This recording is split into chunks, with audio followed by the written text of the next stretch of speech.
You're making me nervous standing like that. Sit down, Joe.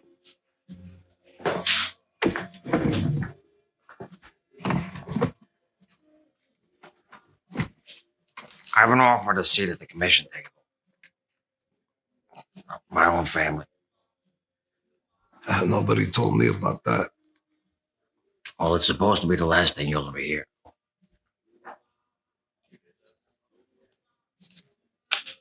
Bonnano.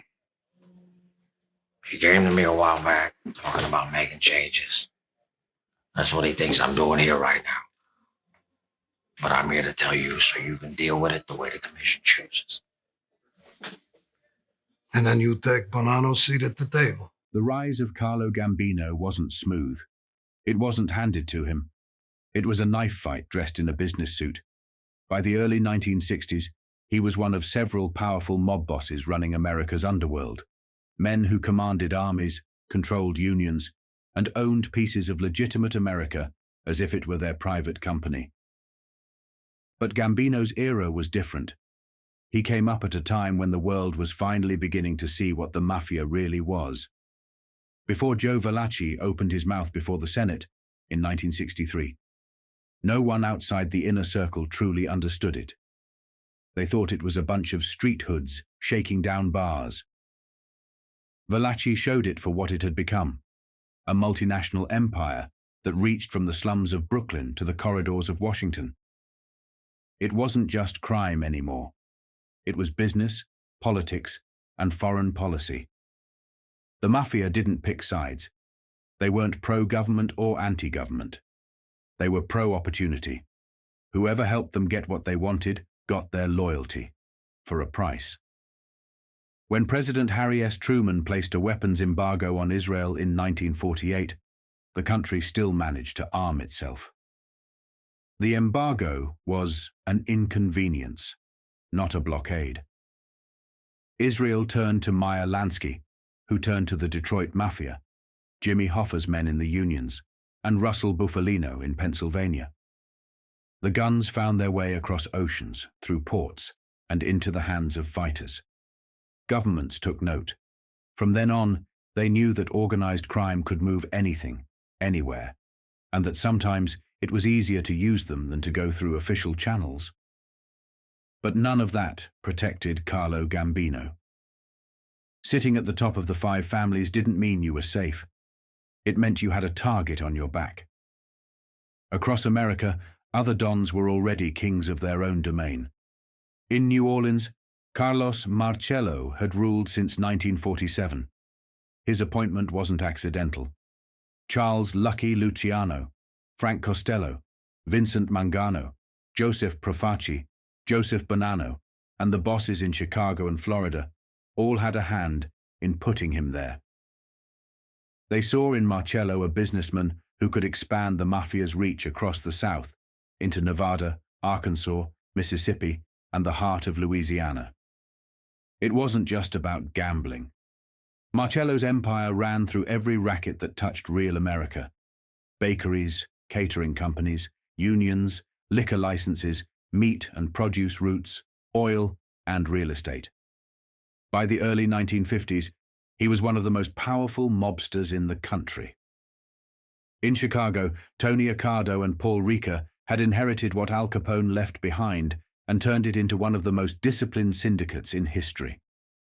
In New York, the old guard was thinning out. Mangano, Profaci, Anastasia, Scalise, Al Capone, Augie Carfano, Vincent Squillante, Anthony Strollo, Charlie Luciano, all dead. The few men left from the Commission's early days were Stefano Magaddino, Tommy Lucchese, and Joe Bonnano. Bonnano had been around the longest. He was born in 1905 in Castellammare del Golfo, Sicily. He slipped into America illegally at 19 and joined Salvatore Maranzano's Castellammarese gang. When the Castellammarese War ended, Maranzano rewarded his young lieutenants, Joe Bonnano and Joe Profaci, with their own Brooklyn operations. At 26, Bonnano became the youngest Mafia boss in New York and the youngest ever to sit on the commission. He had brains, charm, and ice in his veins. When deportation loomed in 1938, he fled to Canada, came back legally, and became a US citizen in 1945. By then, he was a millionaire. He ran rackets disguised as businesses, non-union dress factories, funeral parlors, cheese companies, and real estate firms that stretched from New York to Arizona, from Canada to the Caribbean. He even pioneered a morbid kind of efficiency, the double-decker coffin. Bodies from mob hits were buried under legitimate corpses in the same casket, a grim innovation later copied by others. His cousin, Stefano Magaddino, boss of Buffalo and Niagara Falls, didn't appreciate Bonnano's Canadian ventures cutting into his own. But blood meant little when business was on the line. Bonnano was ruthless and careful. He stayed on good terms with Joe Profaci, his ally in Brooklyn. Their bond was sealed when Bonnano's son, Salvatore, married Profaci's niece, Rosalie. When Profaci died in 1962, the biggest floral tribute at the funeral came from Bonnano. It wasn't sentiment. It was strategy. Up until then, Bonnano had never violated the territorial codes that divided New York's rackets. He operated nationally, but respected the 5 borough boundaries.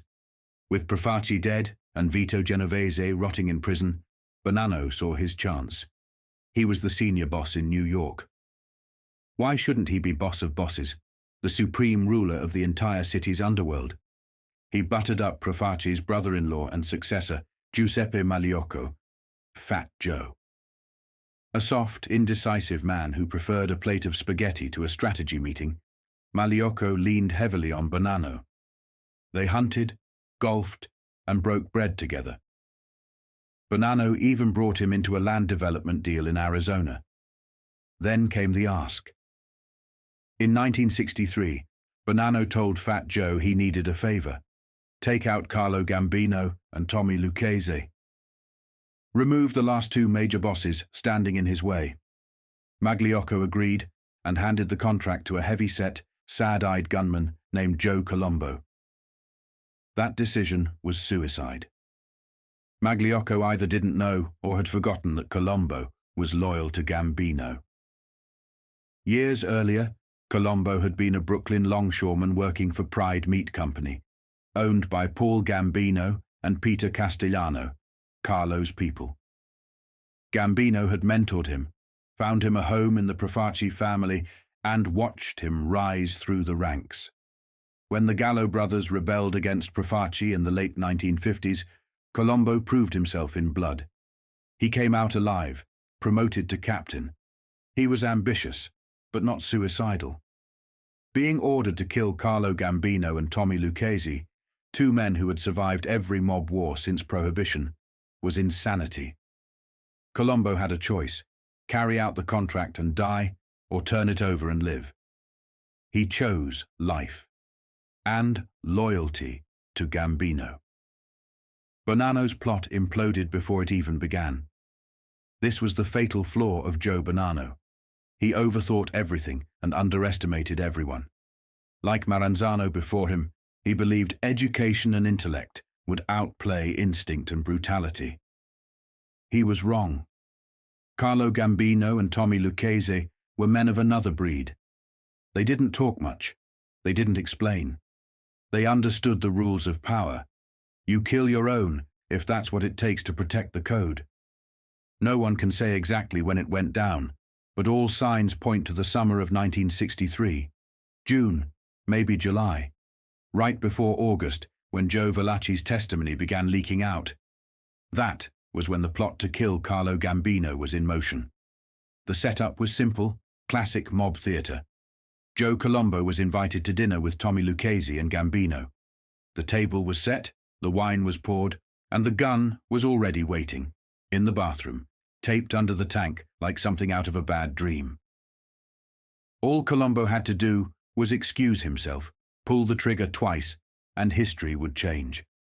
If he succeeded, Gambino and Lucchese would be gone. Joe Bonnano would walk out of the shadows and take the throne. If he failed, it would be all-out war in the streets. Either way, the world of La Cosa Nostra was about to shift. Colombo sat there, sweating bullets. He knew he was being asked to kill the two most dangerous men in New York. Men who'd survived every purge since the Prohibition era. Men who'd buried better killers than him. When the time came, Colombo didn't go for the gun. He reached into his jacket, pulled the pistol out, and laid it right there on the table. For a second, nobody moved. Gambino just stared, trying to figure out what the hell was happening. Why was this kid, one of his own, putting a gun on the table in the middle of dinner?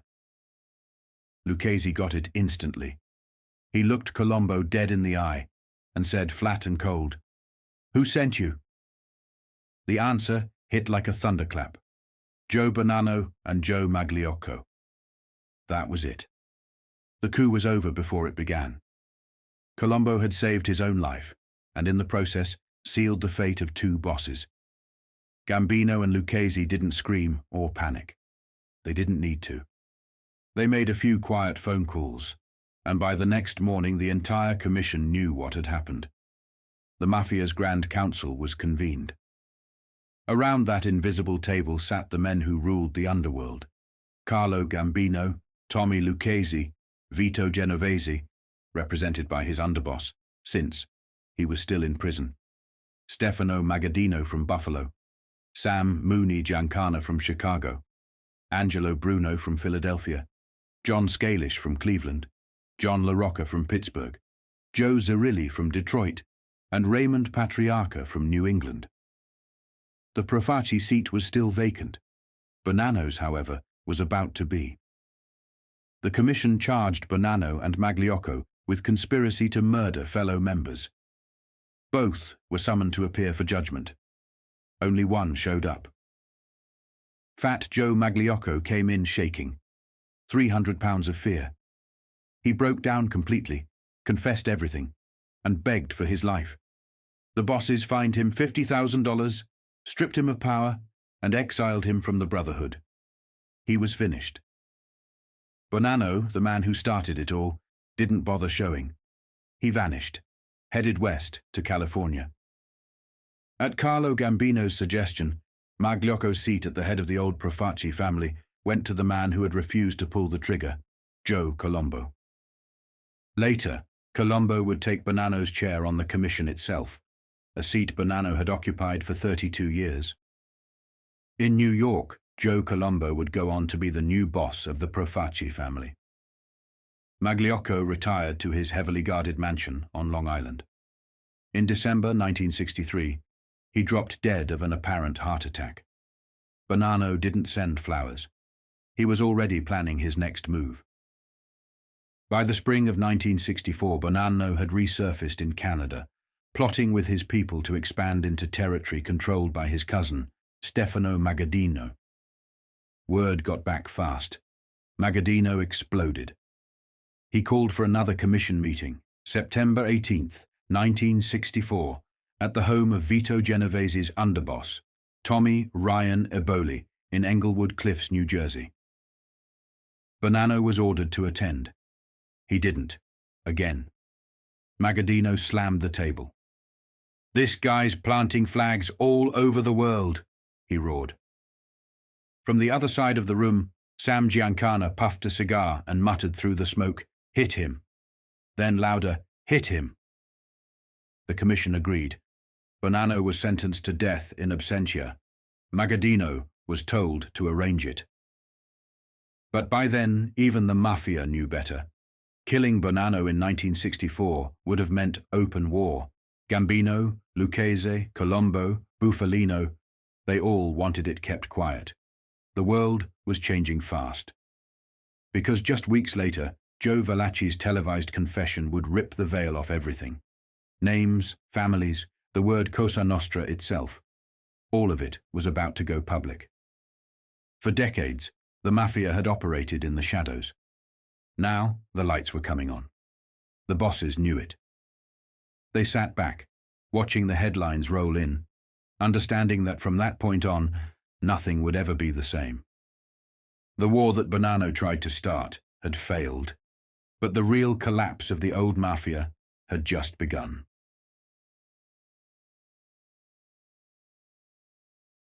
If I said 2 words to you, it would depend on who you are and where you come from. Before 1963, those words meant nothing. You could say them in English, Polish, or Spanish, and nobody would blink. But in Sicilian, they meant something else entirely. La Cosa Nostra.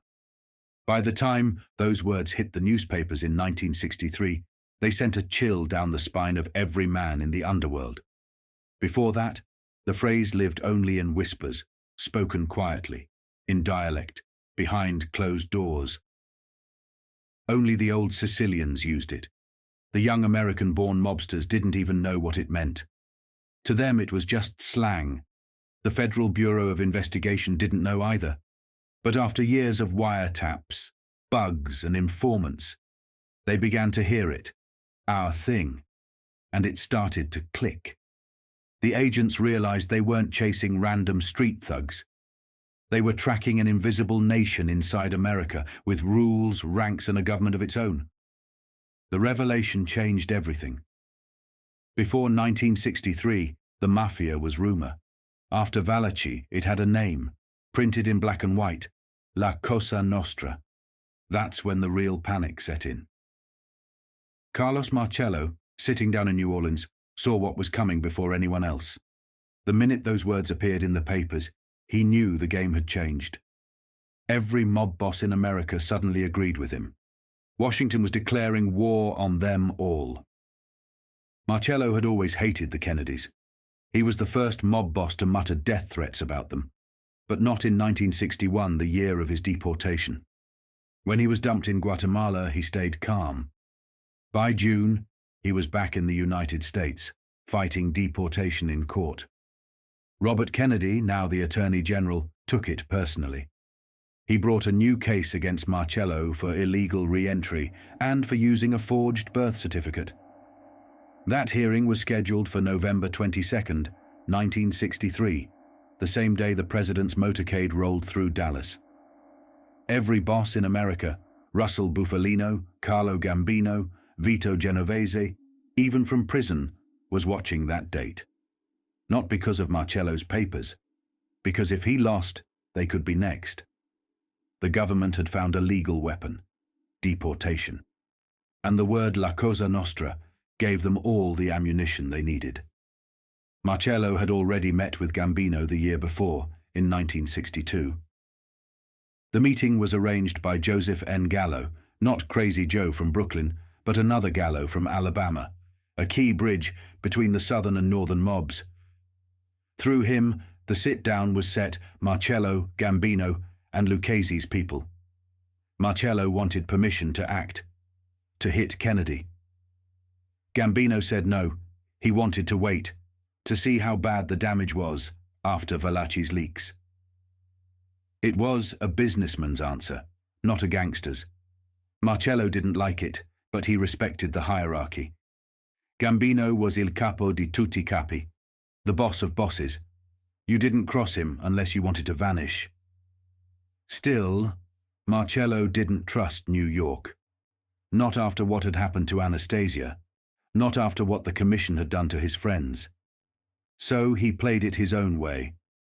He created patsies, not just fall guys to take the blame, but men to test loyalty, to see who was talking. Marcello gave each faction a different piece of the same puzzle, separate missions connected to the same job. He told Gambino's people one story: 3 Corsican assassins to be picked up from the border, brought to New York, then quietly sent to Dallas. If anyone mentioned 3 Corsicans, he'd know where the leak came from. He told Bufalino and Hoffa's people something else: 3 rifles. If word got out about rifles, he knew it came from the Teamsters' side. It was brilliant and paranoid, all at once. Marcello saw the Mafia like a chessboard. Every man was a pawn, even other bosses. And behind it all, he saw forces far beyond their reach. Industrial giants, corporate fixers, and intelligence men who'd been using the CIA like their personal army since the 1950s. These weren't gangsters. They were the ones who made presidents and broke them. And they'd turned on the Kennedys too. To them, John and Robert were kids, Idealists who didn't understand how power really worked. They'd alienated the CIA, humiliated Hoover, and exposed the very men who helped them win elections. The old alliances between government, business, and organized crime were cracking. Marcello understood that better than anyone. He didn't need the CIA's blessing. He just needed Gambino's nod. And Gambino gave it, quietly, through emissaries, sometime in late 1962 or early 1963. Marcello told him, "If you ever give the okay, all you have to do is wait. I'll send word when things need to get done." But Gambino didn't realize that Marcello's word was a trap. He was building a web of false leads, Corsicans here, rifles there. So if anyone talked, he'd know which side leaked. While they planned in whispers, the world outside was unraveling. August 1962. Marilyn Monroe was found dead. The country called it suicide, but in back rooms and bar rooms people said she'd been silenced. She knew too much about the Kennedys, the Mafia, Cuba. Her diary disappeared, and with it, 100 secrets. By the time Valachi started talking to the FBI that same summer, the walls were closing in. A year later, August 7th, 1963, the first newspaper story hit. Gambino read it and nearly fell out of his chair. The Mafia has a name, La Cosa Nostra. From August through October, every paper in America ran the story. August 7th, August 8th, September 8th, September 24th, and finally October 1st. Each headline cut deeper. Gambino, once the invisible man of New York, was now front-page news, named alongside Vito Genovese as one of the most powerful bosses in America. Any thought of revenge against Bonnano was put on hold. There was only one enemy now, Kennedy. Vito Genovese, still behind bars, ordered a hit on Valachi, but Gambino just laughed. "Does that fucking idiot think we can get to him?" he said.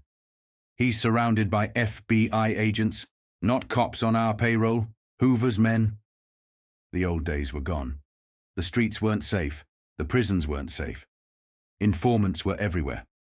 Guys who used to buy off cops were now being watched by federal agents with hidden microphones and long memories. And for the first time, Hoover had names, real names. Before 1963, the investigations were scattered. Too many faces, too many shadows. But once Valachi spoke, the picture came into focus. Carlo Gambino knew it was over. No matter how much money they put on Valachi's head, the man was untouchable. His testimony had rewritten history, exposed the code, and given America two words that would echo for generations. La Cosa Nostra. Our thing.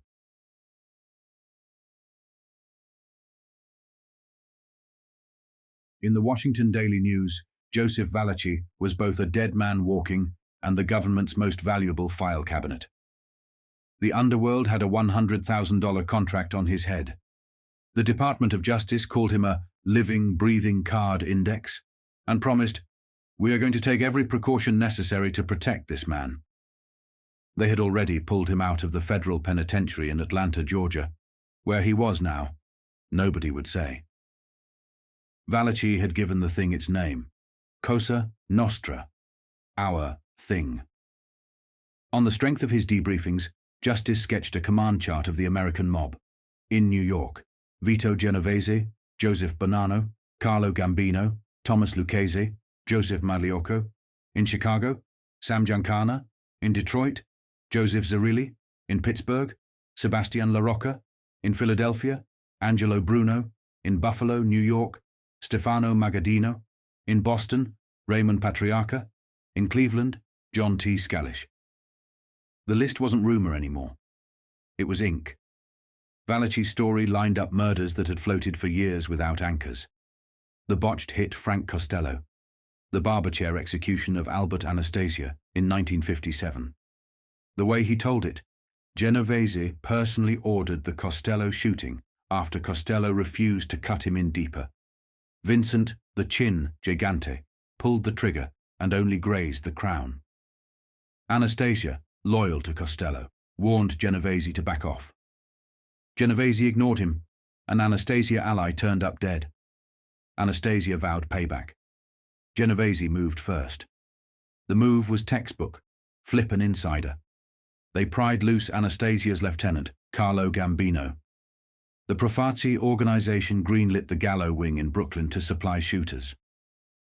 Anastasia walked into the Park Central Hotel barbershop and never walked out. After Genovese went down on a narcotics conviction in 1959 and landed in Atlanta, power in New York settled on Gambino, with Anthony Tony Bender Strollo operating at his level. From his cell, Genovese pushed a no-dope directive. Strollo ignored it. Then Strollo vanished. Valachi, who had been close to Strollo, took the hint. In June the year before, panicked he was next. He killed a fellow inmate he believed had been sent to murder him. And then he started talking. The same day, the Evening World Herald ran with it. Washington's picture of a national syndicate locked neatly into New York's open secrets. Police said the Valachi version matched what they already had. 2 Gallo soldiers, Ralph Mafrici and Joseph Joe Jelly Joeli, were the alleged Anastasia triggermen. Mafrici, 31, was hauled from Greenhaven prison for questioning. Joeli had been missing since August 1961. The backstory was the same. Costello balked. The chin shot and missed. Anastasia confronted Genovese at the Cornish Arms Hotel and got told to mind his business. Then Frank Scalise was murdered in a Bronx produce market, reportedly for selling positions inside Cosa Nostra for $50,000. Another order laid at Genovese's feet. Lines were crossed, rules were broken, Anastasia's death warrant was signed. Justice works out underworld list, United Press International blared, repeating the names, cementing the hierarchy for anyone who could read a headline. Thursday, August 8th, 1963. The myth that we only kill each other started to crumble. Old ghosts surfaced Arnold Schuster, the civilian who pointed out Willie the actor Sutton and paid for it with his life. Federal officials said Valachi would be made available to New York prosecutors on Schuster and on Anastasia. William G. Hundley, who ran the Justice Department's organized crime section, said the locals already had their packets. Have canary, we'll sing. And if they wanted Valachi in person, they could get him. Brooklyn's district attorney had been meeting with police, fitting federal intelligence to local files. High-level sources said they had known for months that Mafrici and Gioeli were the Anastasia shooters. Assistant District Attorney Aaron E. Cooter didn't oversell it. On Schuster, he said, the link to Anastasia and Frederick Tenuto wasn't new to his office. Whether to haul Valachi in was under consideration, but even if they did, it might be academic. Tenuto himself was reportedly killed on Anastasia's orders because Schuster's murder threw too much heat. By then, Robert Kennedy and the Department of Justice had the shape of the thing, a system that ate its own when power demanded it. Some murders were vendettas. Some cleared space for a rival to move up. A few, the files hinted, were useful to people in government. The exposure embarrassed J. Edgar Hoover, embarrassed Henry Anslinger, and humiliated every official who had pretended for decades that national organized crime was a fairy tale. One administration, John and Robert Kennedy's, walked in and dragged the structure into daylight. What the country saw was not a street gang. It was a board of directors, a commission. It ran unions, bought politicians, bankrolled casinos from Las Vegas to Havana, and floated money to legitimate businesses that wore clean shirts while they laundered dirty cash. It was interstate. It was international. And as of August 1963, it was on the front page. For Carlo Gambino, the headlines cut both ways. 5 years after taking over from a man the papers called a madman, Gambino was now named in print as a kingpin, boss of bosses, one of the richest, most powerful men in New York. That kind of publicity turns a shadow into a target. Any thought of immediate payback against Joe Bonnano had to be shelved. This wasn't about factional pride. The pressure was federal, and it was bearing down. Inside, the old instincts misfired. From prison, Vito Genovese put out feelers to hit Valachi. Gambino laughed at the idea. "Do you think we can get to him?" The man was ringed by federal agents, Hoover's agents. The days when Frank Costello could make a problem fall out a window were over. Informants didn't need envelopes anymore. They needed a phone and a memory. The Federal Bureau of Investigation did the rest with microphones and tape. Before 1963, the investigations were scattered, faces without names. After August 7, 1963, the picture had a caption: La Cosa Nostra. The wires stayed hot, the bugs stayed planted, and any time someone said our thing in Italian, a case file got thicker. Across America, the public met the commission for the first time. Inches of type naming who ran their city, who ran their state. For Hoover and every badge that had looked away since the 1940s, it was a public scolding. For the men at the top, Gambino, Lucchese, Bonnano, Magliocco, Giancana, Zerilli, La Rocca, Bruno, Magadino, Patriarca, Scalish, it was the same message louder every day. The country finally knew what to call them. And once a thing has a name, you can hunt it.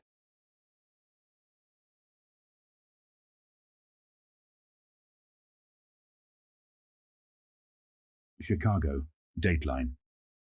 The question was simple. Who sits on the Grand Council of La Cosa Nostra? The Federal Bureau of Investigation had an answer, and names to go with it. Sam Momo Giancana, age 53. Bald, eccentric, quick to ignite, the king of Chicago rackets, like the spotlight other gangsters avoided. Before he was old enough to vote, police picked him up 3 times as a murder suspect.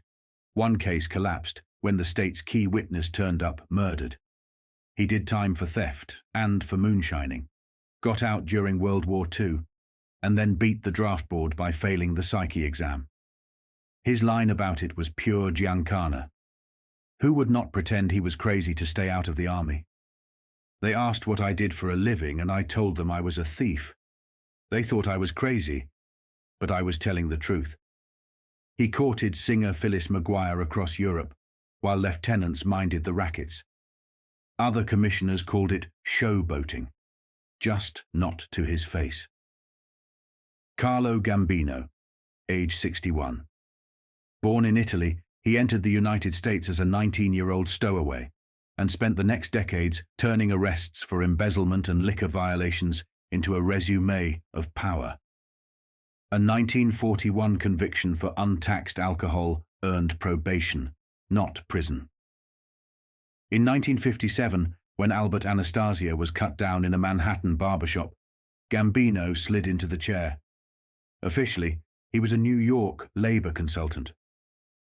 Unofficially, he was what other mobsters whispered about when they said, boss of bosses. The government had chased his deportation for 6 years and kept missing. Thomas Three-Finger Brown, Lucchese, age 64. 2 hats, New York delegate and the commission's boxing commissioner. When Frankie Carbo was the underworld's boxing czar, Lucchese stood behind him. Carbo owned the fighters. Lucchese owned Carbo. His arrest record started in 1921. 1 prison term for auto theft. 5 murder questionings. 5 releases. On paper, he was a garment industry man with at least 6 women's clothing companies. In practice, he was the quiet hand on the scale. Joseph Joe Bonnano, age 58. Another New York vote, though in Tucson, Arizona, he passed himself off as a polite real estate and insurance man. Files said otherwise. Machine guns to Capone, extortion, gambling, narcotics, gold smuggling, grand larceny. Convictions? None. He spread his legitimate interests wide. A Brooklyn clothing firm, a Wisconsin cheese company, and the Tucson offices that made him look respectable. Vito Genovese, age 66, the only commissioner behind bars, Atlanta Federal Prison on a multi-million-dollar narcotics conspiracy, and still throwing switches on commission business from his cell. Before 1959, he was New York's strongman.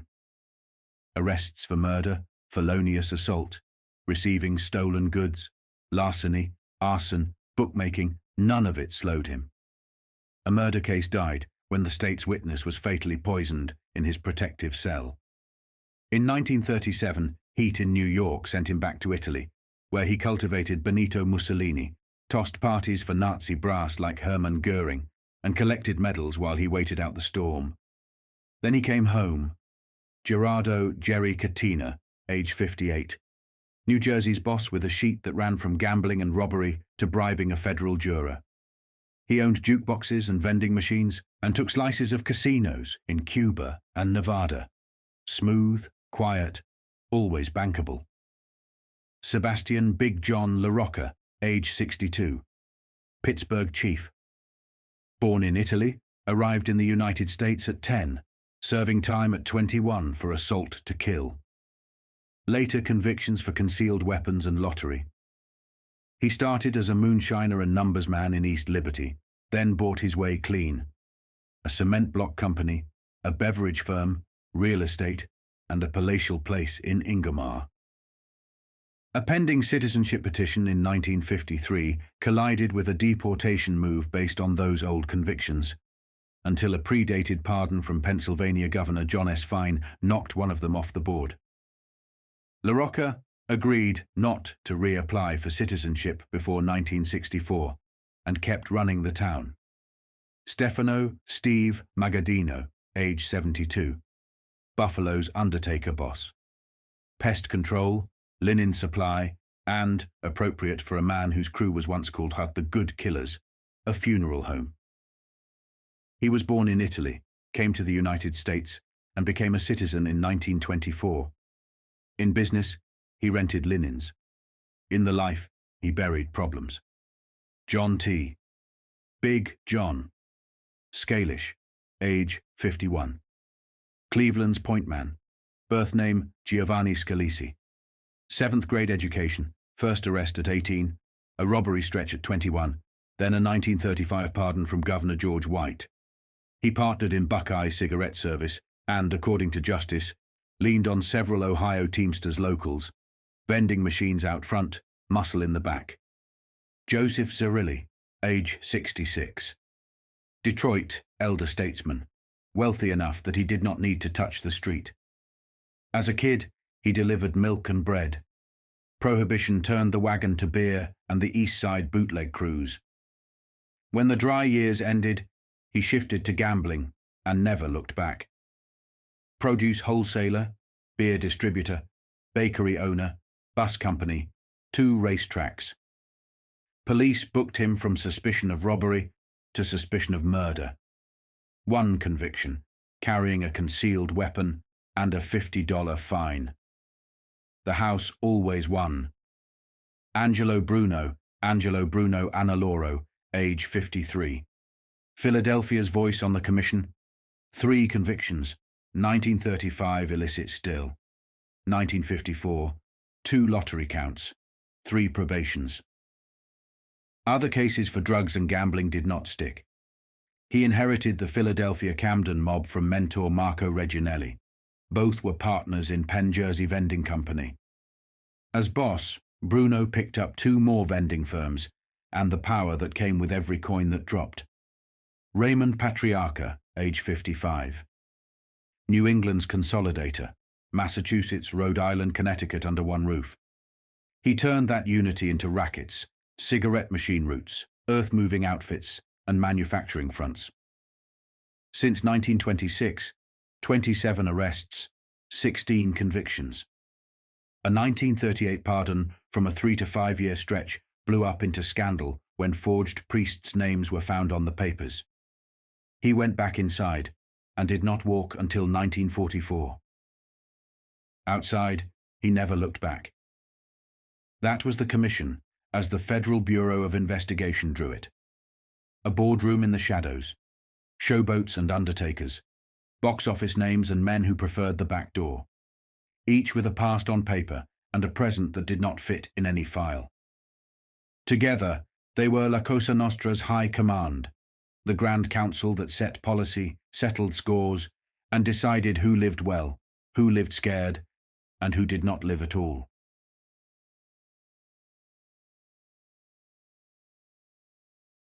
For years, the Federal Bureau of Investigation used its intelligence methods to hunt spies, Communist Party chiefs, and jewel thieves. But in the late 1950s, those same tactics were quietly turned inward, onto America's own secret society, La Cosa Nostra. It started as routine surveillance. It ended with the exposure of the 12-man commission, the National Board of Gangland's rulers. Justice Department officials revealed for the first time how the Bureau cracked the structure of organized crime, peeled away its cover, and set the stage for future conspiracy prosecutions. It was not a single raid or one lucky informant. It was 6 years of shadow work, an intelligence probe that tracked men who never touched a gun, yet controlled armies of killers. They sit back and call the shots, one Justice Department official said. Their underlings may break the law, but the big shots steer clear of direct involvement. Legally, they look almost clean. The Bureau's intelligence operation didn't target crimes. It targeted organizations. It watched who met whom, who traveled where, who picked up which phone. Every associate was cross-checked. Agents developed informants within the ranks, friends, drivers, cousins, until, as one insider put it, the society was honeycombed with federal eyes. At the center of it all was Joseph Valachi, 58, the frightened ex-mobster who began talking after killing a fellow inmate in 1962. His confessions confirmed what the Bureau's wiretaps, travel records, and surveillance logs already hinted at: a national crime syndicate run by a board of directors, the Commission, dividing rackets like statesmen redrawing borders. The Bureau's discovery: 9 cities, 12 bosses. Their combined annual take ran into the billions. In Chicago, the man in the middle was Sam Momo Giancana, bald, manic, dangerous. At 53, he ruled the Midwest. Once a moonshiner, twice a convict, once rejected from the army as a psychopath, Giancana built an empire on gambling, narcotics, and muscle. He had a taste for celebrity, following singer Phyllis McGuire through Europe, while his killers handled business at home. The FBI's first clue to the Commission came from following Giancana's trail across states and oceans. His flights, hotel records, and phone calls opened the door. Then came the breakthroughs, one after another. 1. The Bureau uncovered a Chicago murder-for-hire squad, more than 20 contract killers, each paid $1,000 per job, their targets approved by Giancana. 2. Giancana's overseas gambling ventures, commission-backed operations in Jamaica and the Dominican Republic. 3. The Mafia's approved invasion of Nevada casinos, negotiated through Giancana and sanctioned by the Commission. 4. Giancana's 1961 feud with East Coast mobsters over heavyweight boxer Sonny Liston's purse money. The Commission itself had to mediate. It ruled against Giancana's partner, an embarrassment he didn't forget. 5. Giancana's grip on Chicago politics. FBI agents documented a meeting between him and First Ward Alderman John Darko, a direct link between crime and City Hall. When the relationship soured, Giancana personally ordered Darko's political execution. The investigation wasn't just about rackets. At one point, it turned into a rescue mission. In early 1962, Giancana's hitmen were stalking a labor leader named Frank Esposito, head of a city streetworkers union. The Bureau learned of the contract and placed Esposito under quiet watch. Their surveillance saved his life. The killers never got the chance to move. The FBI even traced the Commission's roots back decades. In 1928, the original Grand Council of the Mafia met at the Statler Hotel in Cleveland. Police raided it and arrested 23 mobsters. One gave the name Tony Bello.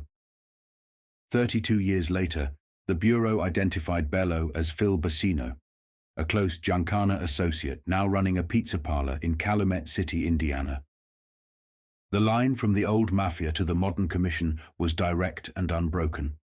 By 1963, the pressure on Giancana was relentless. The Bureau followed him so closely that he went to federal court begging for relief. Judge Richard B. Austin briefly granted it, ordering agents to ease off. But the U.S. Court of Appeals reversed the ruling days before the Commission's existence hit the headlines. The Communist Party newspaper, The Worker, actually applauded Giancana's court stunt. National Chairwoman Elizabeth Gurley Flynn wrote, "I must say, I regret that others of us, previously harassed by the F.B.I., failed to take similar action. I'm glad Giancana has taken them on what the Bureau took on was far bigger. By combining foreign counterintelligence tactics with domestic surveillance, it had mapped the invisible empire that ran America's criminal economy. The mob's bosses no longer looked like bootleggers, they looked like executives. Their business was national and global. Casinos in Havana and Nassau, jukebox companies in Jersey, trucking unions in New York, construction bids in Cleveland, and producing markets in Detroit. And behind all of it was a phrase now known around the world: La Cosa Nostra, our thing. To the FBI, it wasn't just a name. It was the blueprint of a conspiracy that had finally been pulled from the shadows and pinned to the wall.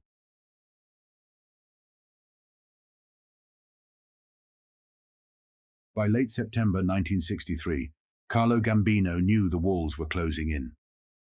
For a man who'd spent his entire life operating in the dark, moving quietly, letting others take the spotlight, the idea of his name being printed in national headlines was unthinkable. But by that autumn, La Cosa Nostra wasn't a rumor anymore.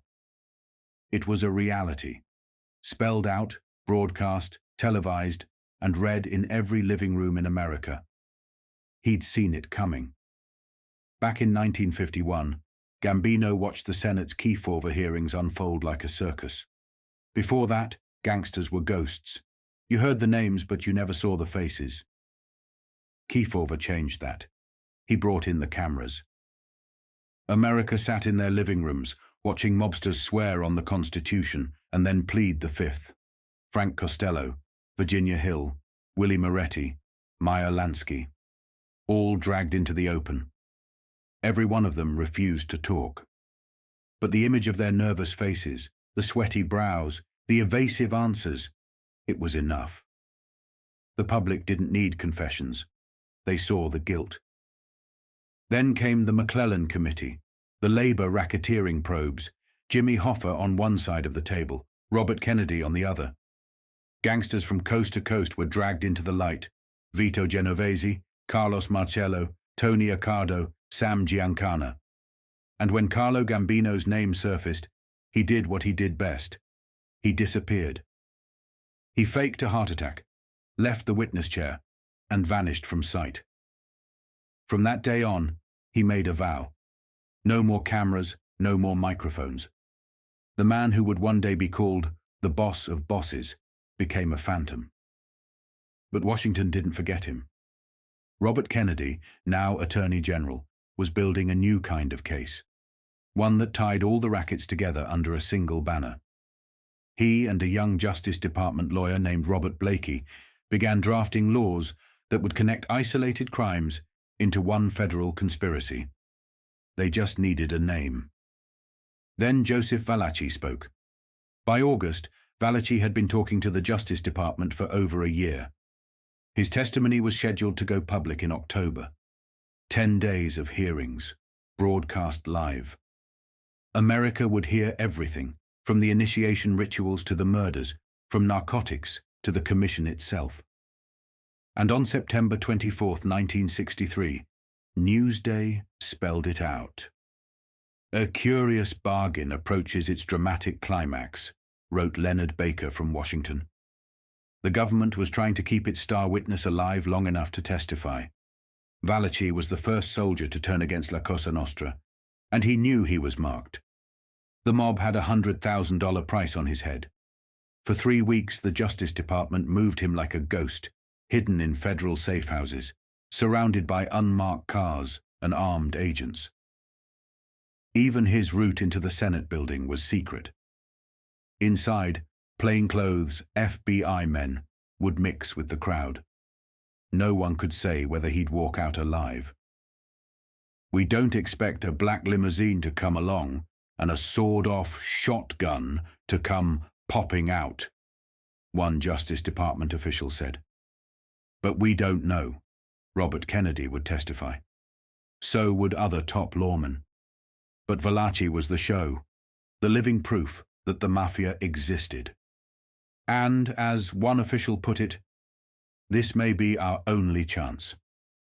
The hearings would air just as if another case were quietly unfolding back home in New York.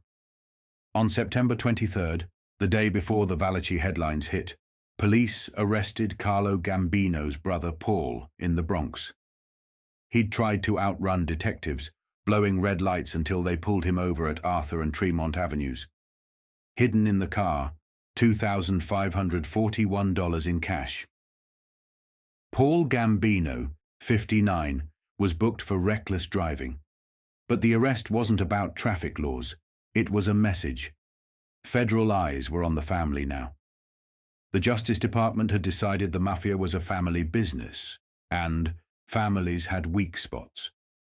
Paul's name went straight into the papers, linked to Carlo's, one of the leading mobsters in the United States, the Senate Rackets Committee had called him. Kennedy wanted every angle watched, every connection traced. Nassau County's DA, his rackets chief, and police inspectors were all flying to Washington to brief the Senate Council. The net was tightening. Meanwhile, out on Long Island, the lesser players were feeling the heat. Tom Renner of Newsday reported from Hauppauge that local gangsters were packing up and leaving Suffolk County. Too many detectives parked on too many driveways. Louis Abundando, son of Frank the Dasher Abundando, Murder Inc.'s old executioner, told investigators he was thinking of moving back to Brooklyn.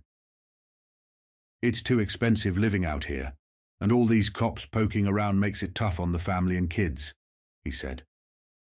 Other names followed: Lorenzo Larry Lampasi, Joseph Vito, Albert Maione, all connected in one way or another to John Sonny Franzesi, the Colombo family underboss whose shadow stretched from Queens to Long Island. They were small fish compared to the commission, but they could smell blood in the water. Back in Washington, Gambino read the headlines. He saw the photos of Valachi behind bulletproof glass, surrounded by guards, talking about our thing. He knew the name had stuck.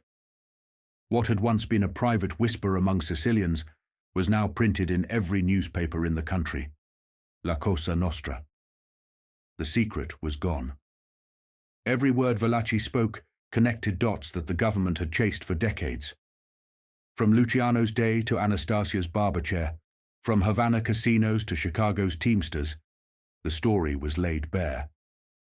Gambino must have realized then there was no going back. The code was broken. The shadow war was over. The new war would be fought in the courts, in the press, and on television screens. And the next month, when the president was shot in Dallas, every man on the commission held his breath. Because they knew one thing better than anyone else in America. When bullets start flying, the first place the government looks is their thing.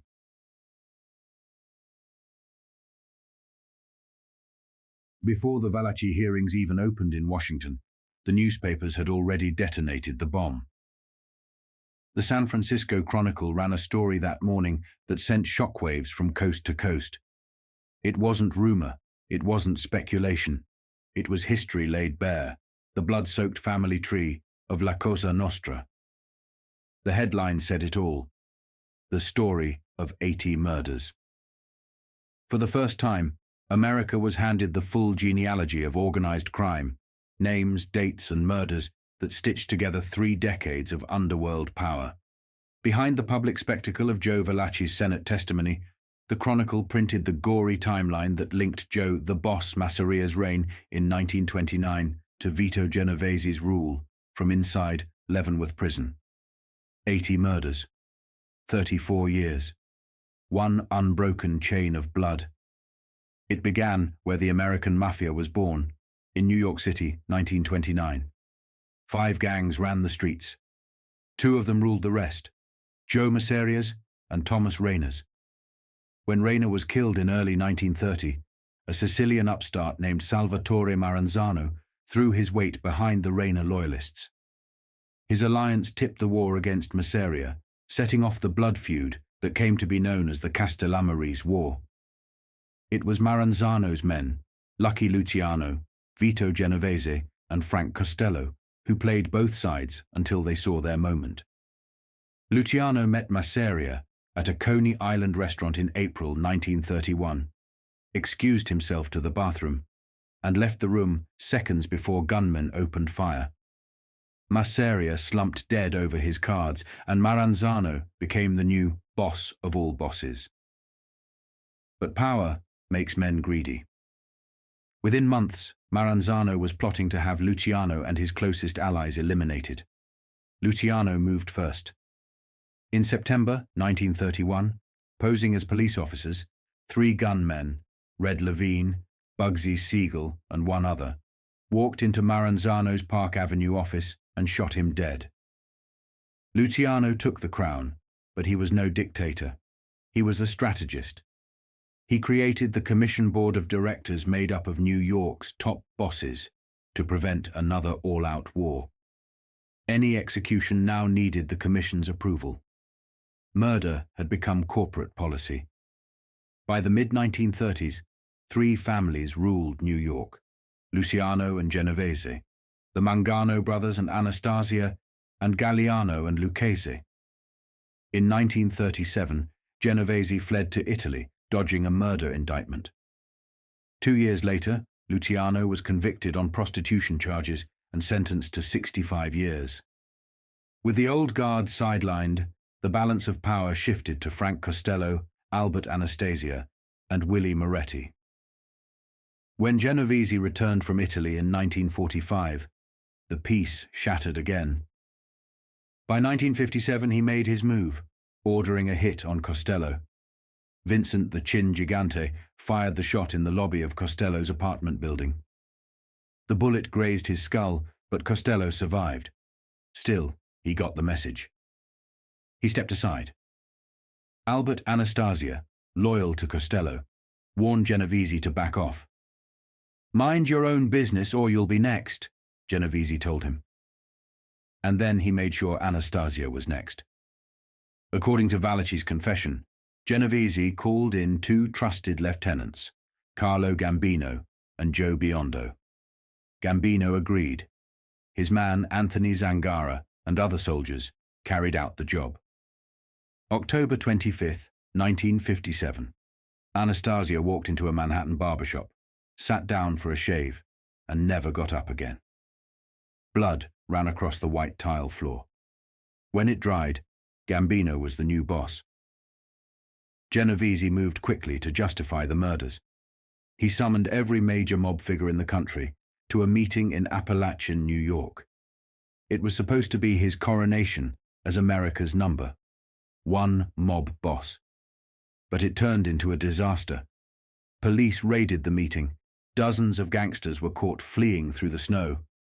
For the first time, the national structure of organized crime was exposed. After Appalachian, Genovese declared himself the top man, naming Jerry Katina as his underboss. Frank Costello, Valachi said, was demoted to nothing. But Genovese's triumph was short-lived. Within 2 years, he was arrested on narcotics charges and sentenced to 15 years in federal prison. Even from behind bars, he was dangerous. Valachi recalled how Genovese ordered the murder of little Augie Pisano, a lifelong friend of Costello, simply for ignoring a summons. From prison, Vito also sent word to eliminate Anthony Tony Bender Strollo, another friend he believed was plotting against him. By then, Valachi and Genovese were cellmates in Atlanta. One day, Genovese gave him a kiss on the cheek, the Mafia's kiss of death. That was when Valachi snapped. Convinced a killer had been sent to murder him, he struck first and beat another inmate to death. Only later did he realize he'd killed the wrong man. It was over. The code of silence, the omerta, meant nothing anymore. Valachi chose to talk. And now, in 1963, his words were everywhere. In Washington, on television, and splashed across the San Francisco Chronicle. From Masseria to Maranzano. From Luciano to Gambino. From the first bullets fired in a Brooklyn war to the last whispered confession in a prison cell. 80 murders, 34 years, and one truth that tied them all together. Every empire built on blood eventually turns the gun on itself.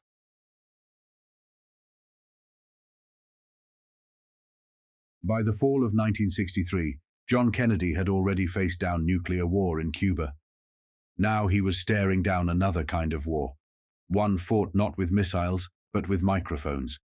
It was the Mafia's turn under fire.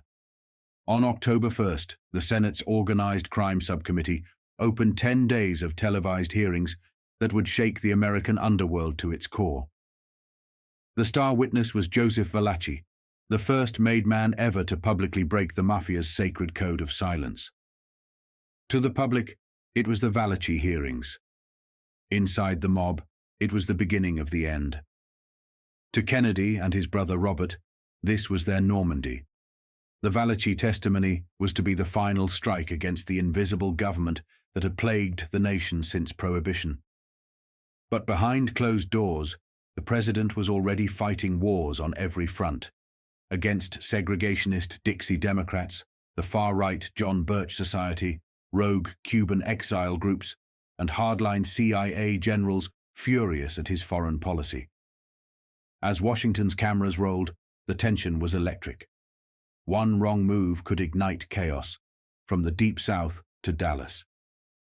In the Grand Caucus Room, Joe Valachi shuffled to the witness table in handcuffs. The man who had once run heroin through New York's docks now sat beneath chandeliers and senators. Every word he spoke was broadcast into living rooms across America. "They call it La Cosa Nostra," he said, "our thing." He was calm, even clinical, as he named the bosses: Vito Genovese, Carlo Gambino, Joseph Bonnano, Gaetano Lucchese, and Giuseppe Magliocco. Then he went further, describing the underbosses, the soldiers, and the cities they ruled. The Senate unveiled a massive color-coded chart, red, green, and blue lines connecting dozens of names. It was the Mafia's family tree in living color. For the first time, Americans could see that organized crime wasn't a handful of neighborhood rackets. It was a national confederation with headquarters from coast to coast. New York, Genovese, Gambino, Lucchese, Bonnano, Magliocco. Chicago, Giancana. New Orleans, Carlos Marcello. Detroit, Joe Zerilli and his son Anthony. Kansas City, the Civella brothers. Philadelphia, Angelo Bruno. Dallas, Sam Civello, Sam Campisi, and Rosario Musso. San Francisco, James Lanza and Caspare Sciortino. Every corner of America had a family, and every family answered the commission. Valachi's testimony painted Carlo Gambino as the quiet power broker, Don Carlo, the man who had risen through treachery and patience. His right hand, Joseph Biondo, ran the day-to-day rackets. Genovese's lieutenants, Tommy Eberly, Jerry Katina, and Mike Miranda, handled the rest. Together they formed the upper crust of what Attorney General Robert F. Kennedy now called a second government, an invisible empire built on blood. When Senator Jacob Javits pressed Valachi about Genovese's current interests, the answer cut deep. "Anywhere Meyer Lansky is, there's Genovese," Valachi said. "They do everything together." It was confirmation of something investigators had whispered for years, that the mob's reach extended into Las Vegas, the Caribbean, and even Wall Street. As the hearings aired, America sat transfixed. Reporters outside the Senate office building filed stories faster than the wire machines could print them. Every day brought new names, new murders, new connections. In New Orleans, Carlos Marcello read the papers in silence. He was listed among the national bosses, his empire stretching from Dallas to the Gulf Coast. He knew what that meant. Every mobster in America, Gambino, Lucchese, Marcello, even Bufalino in Pennsylvania, had one priority now: stop Valachi, stop the Kennedys. And yet, Marcello's own emissaries had already told him that Dallas, his backyard, was crawling with attention. Valachi himself had listed the city's mob lineup: Campisi, Civello, Musso, Patrona, and Pellegrino. Dallas wasn't just a dot on the map anymore. It was a stage. Inside the Senate chamber, Robert Kennedy sat watching from the wings, stone-faced. Every word Valachi spoke was another nail in the Mafia's coffin, and another step closer to a bullet for someone. He knew it. They all did. For 10 days, the hearings dominated front pages. Valachi detailed killings from Masseria to Anastasia, rackets from Harlem to Havana, and a criminal network that spanned 40 years. Meanwhile, the president's own war with the intelligence and industrial elite was reaching a boiling point. The same newspapers printing La Cosa Nostra headlines were now whispering about civil rights, Cuba, and Dallas. It was a 10-day siege on America's underworld, and the countdown had begun. By the time Valachi's voice faded from the airwaves, the message was clear. If the Kennedys and the Mafia were at war, only one side would survive the year.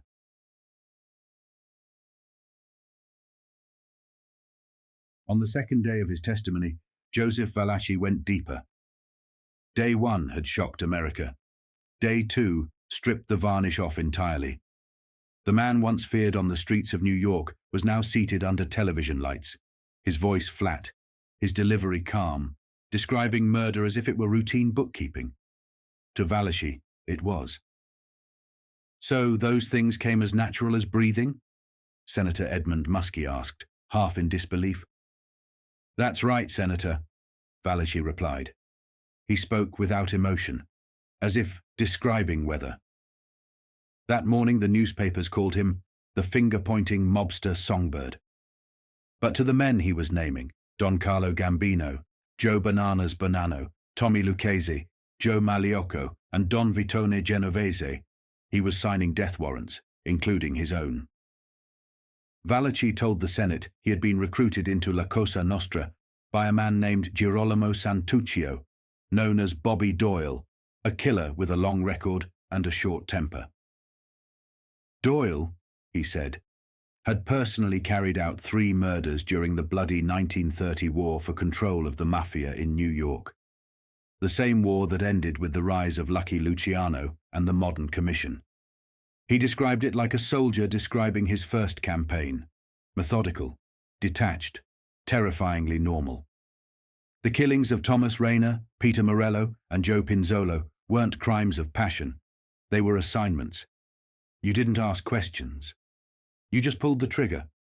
The senators sat in stunned silence as Valachi casually reconstructed the origins of the American Mafia, how the Masseria and Maranzano factions had bled each other dry, how Luciano's men took out both sides, and how Carlo Gambino, years later, inherited the remnants of the old Mangano Anastasia family.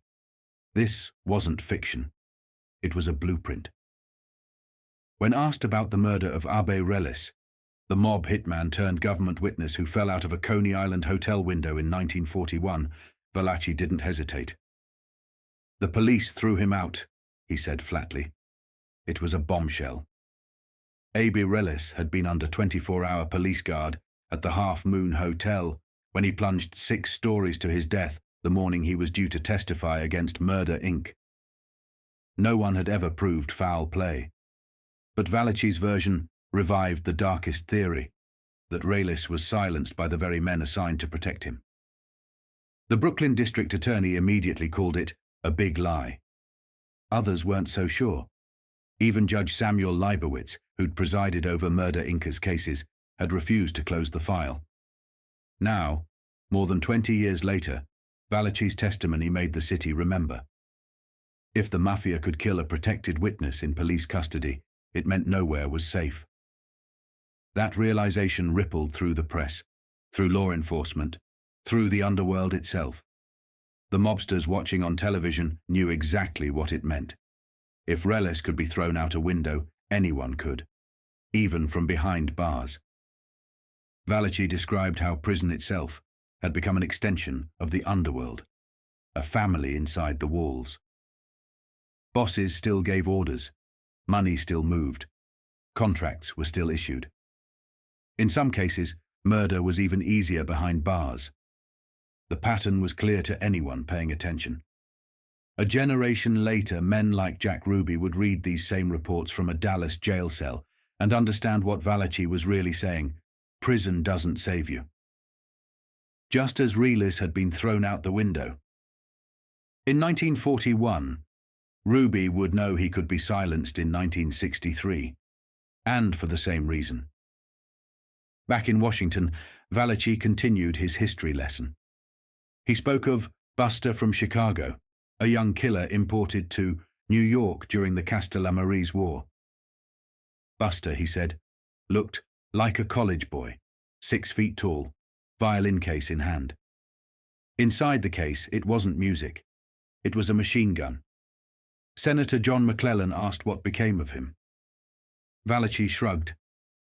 He got killed in a crap game, he said. It was peacetime when it happened. The casual phrasing made headlines. To Valachi, life and death were just calendar events. By the afternoon, Attorney General Robert Kennedy confirmed that the Justice Department planned to use Valachi's testimony in future federal trials. He wouldn't say against whom. He didn't have to. Every mob boss in America was listening. The second day of testimony cemented what the first had hinted. La Cosa Nostra wasn't a rumor. It was an empire. And in naming its architects, Gambino, Genovese, Lucchese, Bonnano, and Magliocco, Valachi had drawn a map the government would spend decades following. But the real shock wasn't in the names. It was in the tone. The way Valachi described it all, with the calm certainty of a man talking about routine chores, made the senators realize they weren't dealing with a handful of hoodlums. They were dealing with a system where murder came as natural as breathing. And for the first time, America was listening. The chandelier threw a hard circle of light over Joseph Valachi's head. Senators shifted in their chairs. Papers rasped. One of them, Edmund Muskie, sat back, drew on a cigarette, and studied Valachi like a specimen in a jar. "You're telling us," Muskie said, smoke curling, "that killing came as easy as breathing?" Valachi met his eyes. "That's right, Senator." No drama. No apology. Just procedure. He went back to the street, the apprenticeship, the way orders flowed downhill and questions did not travel up. Girolamo Santuccio, the recruiter they called Bobby Doyle, had pulled him in during the 1930 shooting war. Masseria against Maranzano. New York split in half like a bad seam. Doyle, Valachi said, was understood to have handled 3 murders himself, 1 solo, 1 as part of a double. You did the job the way a man clocks in. You did not debate policy. Muskie let that sit, ground the cigarette in a tray, and nodded to John McClellan, who leaned forward. "All right, Mr. Valachi.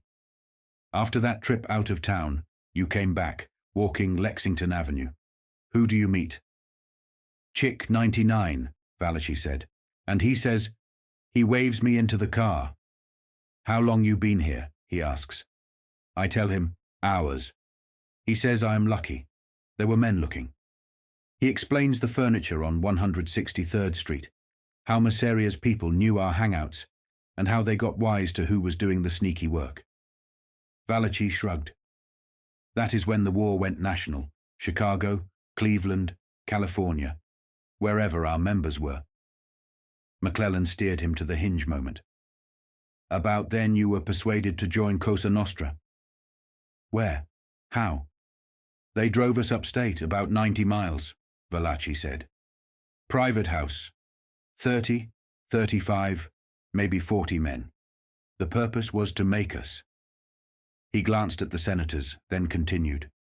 They sat me at the end of the table next to Salvatore Maranzano. First time I met him. On the table, a gun and a knife.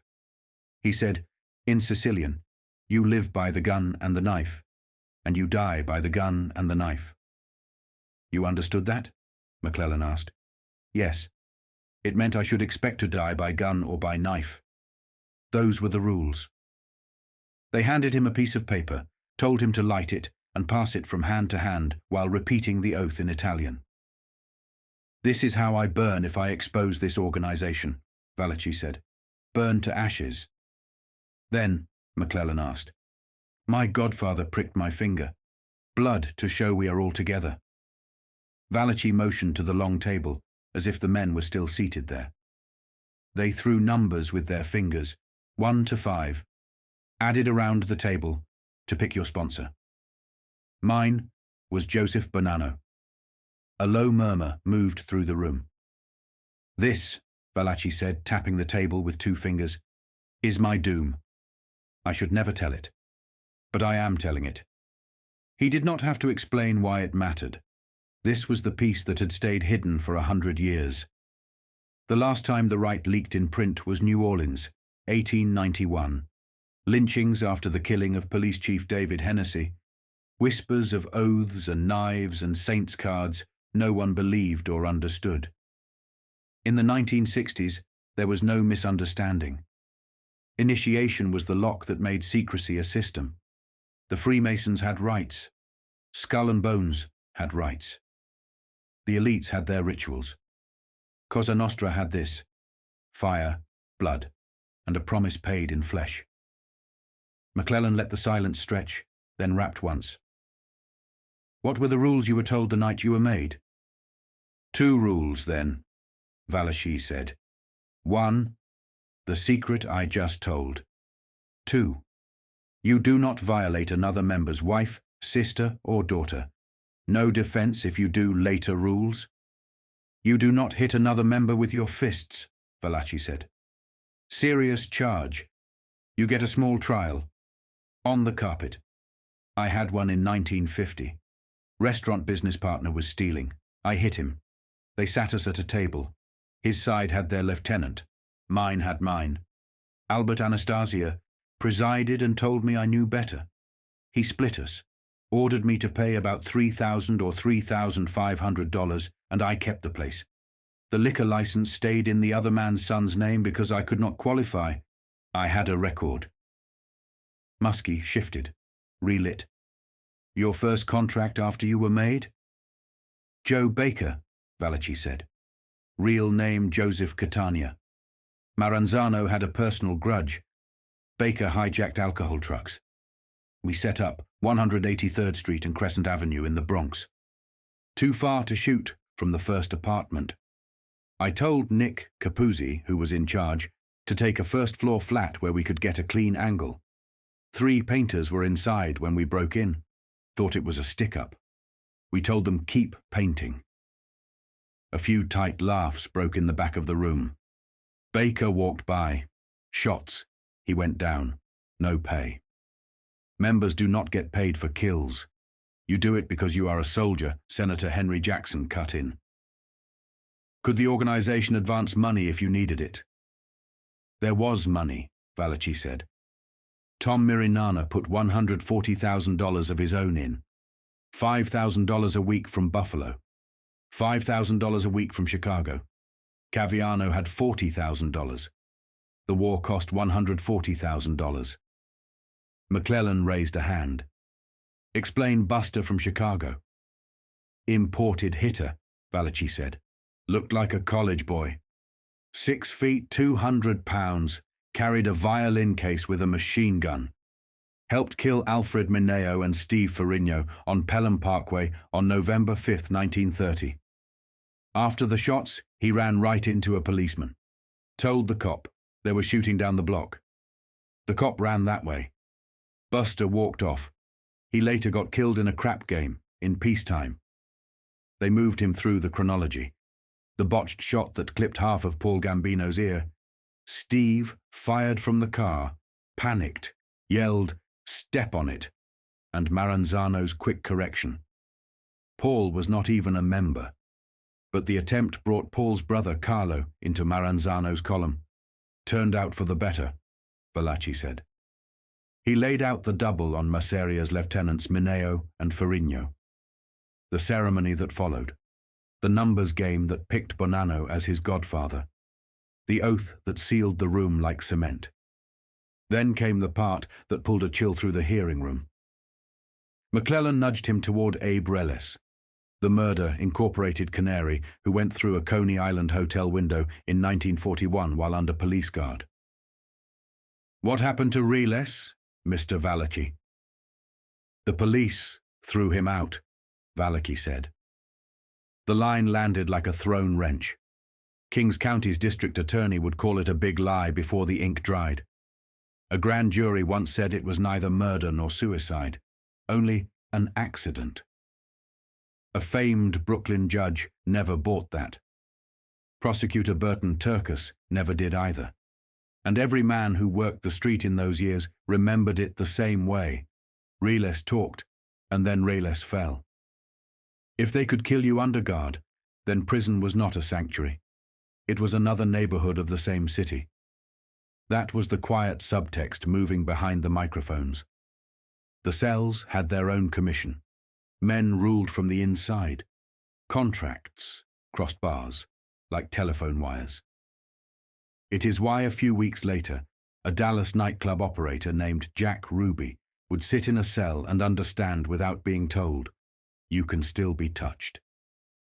They circled back. Names on the Senate's color chart.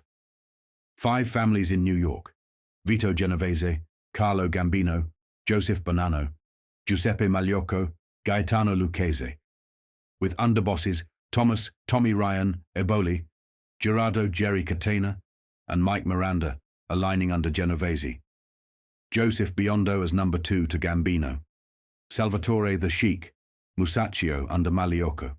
Carmine, Little Cigar, Galante as Bonnano's number 3. Lucchese fronting as a dress manufacturer. Senator Jacob Javits noted Lucchese had gone 28 years without arrest or arraignment. That was the point. The big shots sat far enough from the street to look clean. Javits asked about Las Vegas. Anywhere Meyer Lansky is, there is Genovese, Valachi said. They do everything together. Havana then, Las Vegas now. He did not posture. He did not sell a book. He explained a system, an initiation kept unchanged for a century to make men feel they were entering a hidden country. Rules that bound men closer than blood. A tribunal on the carpet that could price a grievance down to the dollar. A war financed weekly from Buffalo and Chicago. A soldier's logic where distance, angles and painters in a first-floor flat mattered more than ideology. At the end, he touched the table again, as if feeling for the burn mark. "What I am telling you," he said, eyes on the senators and the cameras, "is enough. I should go no further. This is my doom." What he meant, what he should have said, was broader. This is your doom.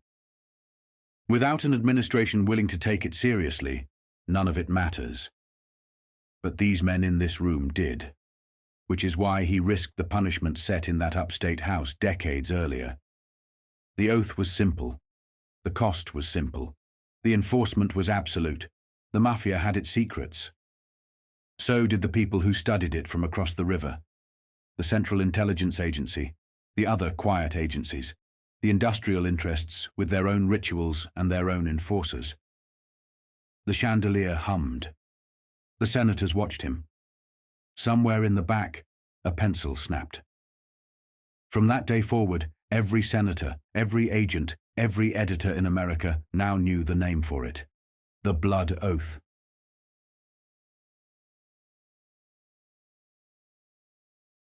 By the third day of the hearings, Thursday, October 3rd, 1963, the government had its scope tightened on Carlo Gambino. Not the headline chaser like Frank Costello, not the smiling statesman like Charles Luciano. Gambino was the old model. Speak soft, move rarely, live in the shade. That worked, until now. Deportation was back on the table. Luciano's death in 1962 was a ghost at the feast. Carlos Marcello's deportation fights had every boss glancing at a suitcase. With Joseph Valachi talking and the charts on the wall, the message was simple. If you were born in Sicily and built your fortune in America, your passport might become your noose. Russell Bufalino, Marcello, names whispered for Immigration and Naturalization Service Review. And Gambino? He could read the drift as well as anyone. They needed a White House that would look the other way. They needed the Kennedys gone and Lyndon Johnson in. Newsday ran the profile, like a cold dossier. Man in the shadows. Gambino, the steak fry at Appalachian in November 1957, turned his name from a rumor into a file jacket. 3 arrests, no convictions, a not-too-public past and a very private present. Home, a cream-colored $50,000 house at 34 Club Drive, Massapequa. An apartment kept at 2230 Ocean Parkway, Brooklyn. Useful when a detective wanted an address, and you did not feel like saying Nassau County out loud. Neighbors barely saw him. When they did, he nodded and kept walking. The house ran like a small hotel, maids, a cook, but friends got the old country treatment. His wife at the stove, the table heavy with food. Every 4th of July, a quiet conclave. Top echelon men drifting through the South Shore like tourists. Next door at number 30, Ettore Zappi, always on the guest list. Field of expertise, labor. He fronted a New York outfit called SGS Affiliates, a labor relations firm, which was one way to write it. The other way was clearer. Gambino was the syndicate's number. One expert on unions, the man you called when contracts, locals and routes needed to move in the same direction. The Senate wanted him in a chair in 1958. He offered a bad heart instead. Nassau District Attorney Khan wanted him now. Same heart, same answer. Meanwhile, his son Thomas was married to Tommy Lucchese's daughter, the personal tie that often mattered more than a written contract. Inside the Senate caucus room, the hearing rolled like a stage play. The chandelier hummed. A senator dragged on a cigarette, let the ash hang, and watched Valachi with a tired curiosity. "Mr. Valachi," he said, easing back, "history turns on inches." "So, tell us." The day it turned, Valachi folded his hands. 3:50 in the afternoon, September 10th, 1931. He laid it out. Salvatore Maranzano, the boss of all bosses, sitting in his Park Avenue office, waiting to spring a trap. Maranzano had hired Vincent Mad Dog Coll, an outsider, to burst in and kill Luciano and Vito Genovese during a last meeting. On the other side, Luciano had hired Red Levine and 3 more, dressed as police, to come in after the meeting and kill Maranzano. "Genovese told me later," Valachi said, eyes flat, voice steady. "We made it by minutes. We came down the steps, saw Coll coming up, gave him the sign the police were coming and beat it. Coll was late. The imposter cops were not.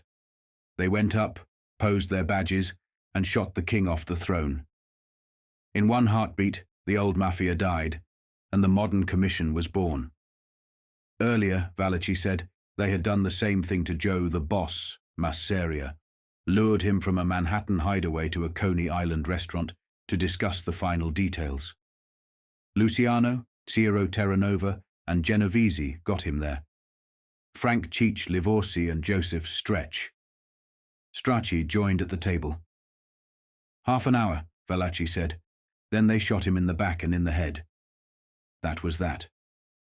No one ever got caught. Terranova was so nervous with the ignition key, the crew threw him off the wheel before they even reached the door. The senator pinched his cigarette dead, nodded to the chairman. "Go on." "When Maranzano fell," Valachi said, "I went to ground. I had been loyal to him. That can be the wrong religion in a new church. Tommy Galliano came. Then Tommy Lucchesi, checking if Valachi was clean of hijacking Maranzano's own alcohol trucks. Valachi swore he knew nothing. Lucchesi said he was clear. Within days, Genovese came with an offer. Join our family. Luciano at the top, Genovese his iron. We worked so hard, Valachi added, almost dryly. We lost our boss. Luciano stepped in and did the thing that kept New York from burning again. He killed the title Capo di Tutti Capi and replaced it with a commission. 5 New York bosses and a New Jersey seat, each with a consigliere, a parliament to argue before anyone bled. They pulled Valachi further back in time and he obliged. The ceremonies that made men, the finger pricked, the paper burning in his hands while he recited the Sicilian pledge. This is how you burn if you expose the organization, the gun and the knife on the table. Live by them, die by them. Pick your godfather by the finger count around the room. His name was Joseph Bonnano. Then forward again. Assignments, angles, names. He described how contracts moved. A word from the boss to the field man. A safe apartment stocked with coffee and cigarettes. Weeks of watching. No pay.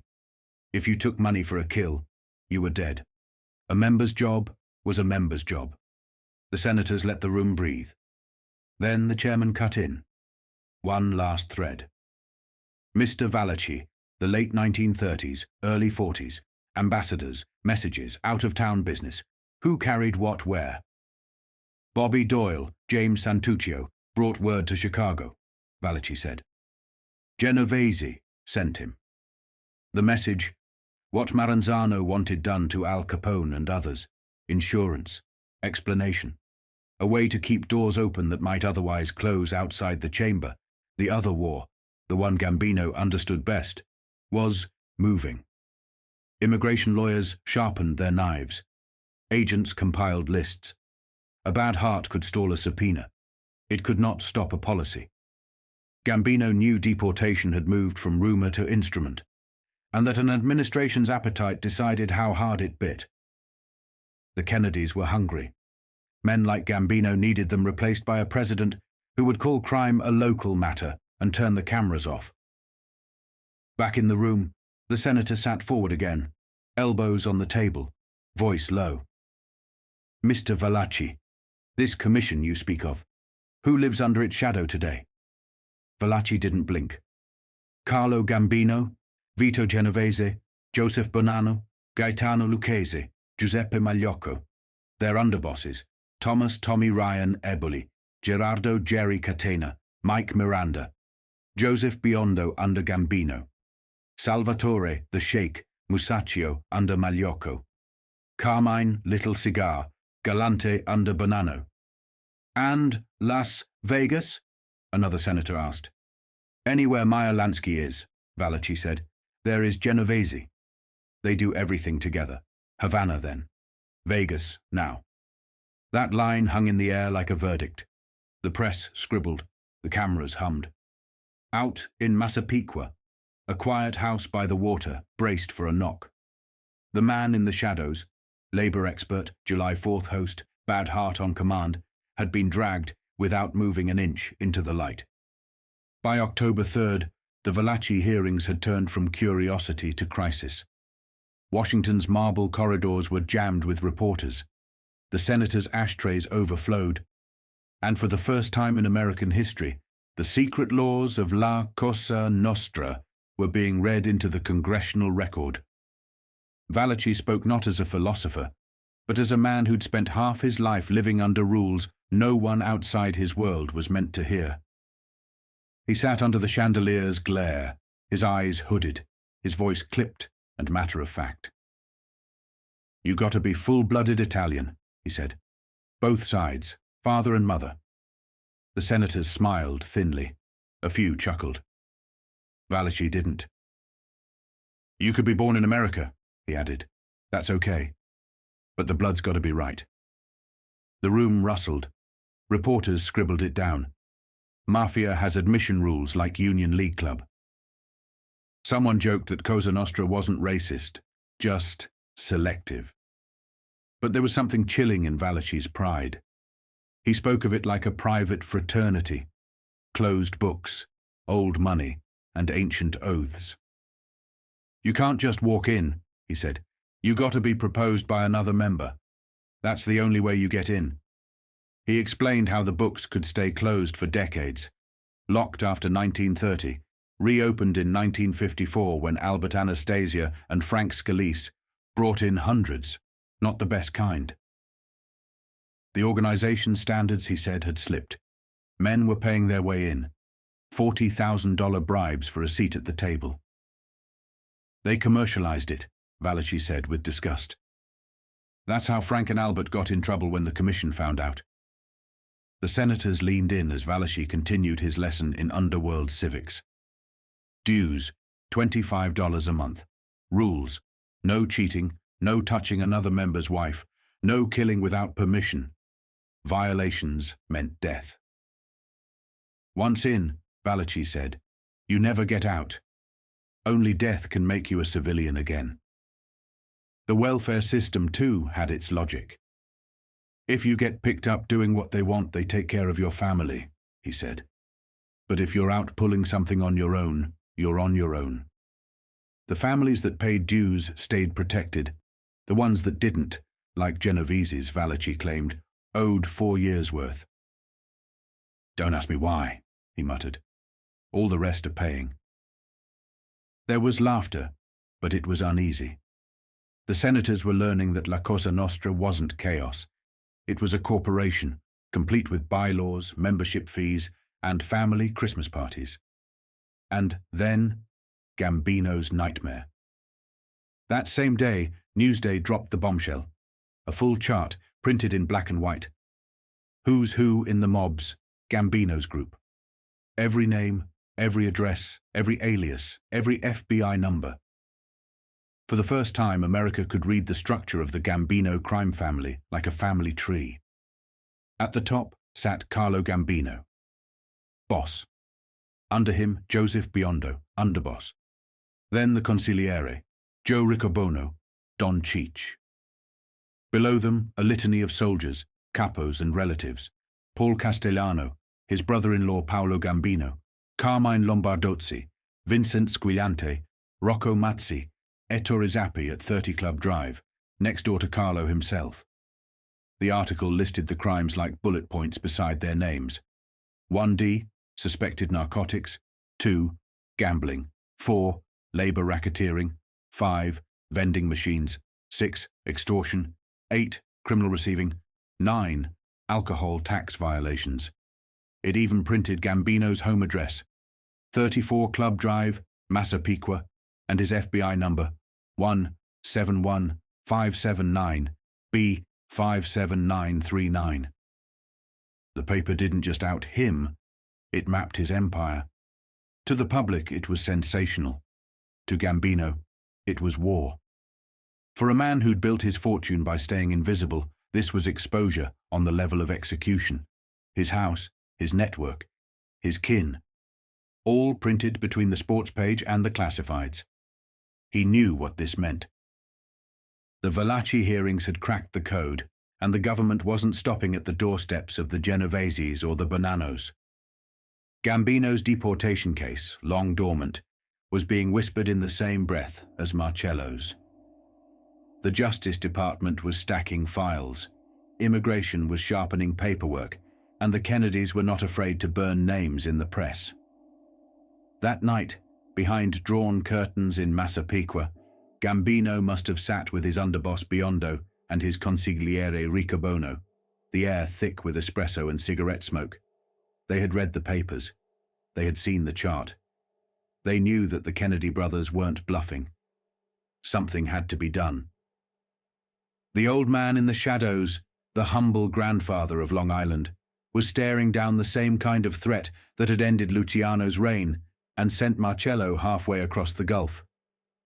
If the administration stayed in power, there would be no refuge, no delay, no quiet death in his own bed. And that realization, born on October 3rd, 1963, beneath the flashbulbs of the Valachi hearings and the ink of Bob Greene's Newsday expose, was the moment Carlo Gambino decided the course of the next month. The Kennedys had made La Cosa Nostra public. The Mafia would make history private again.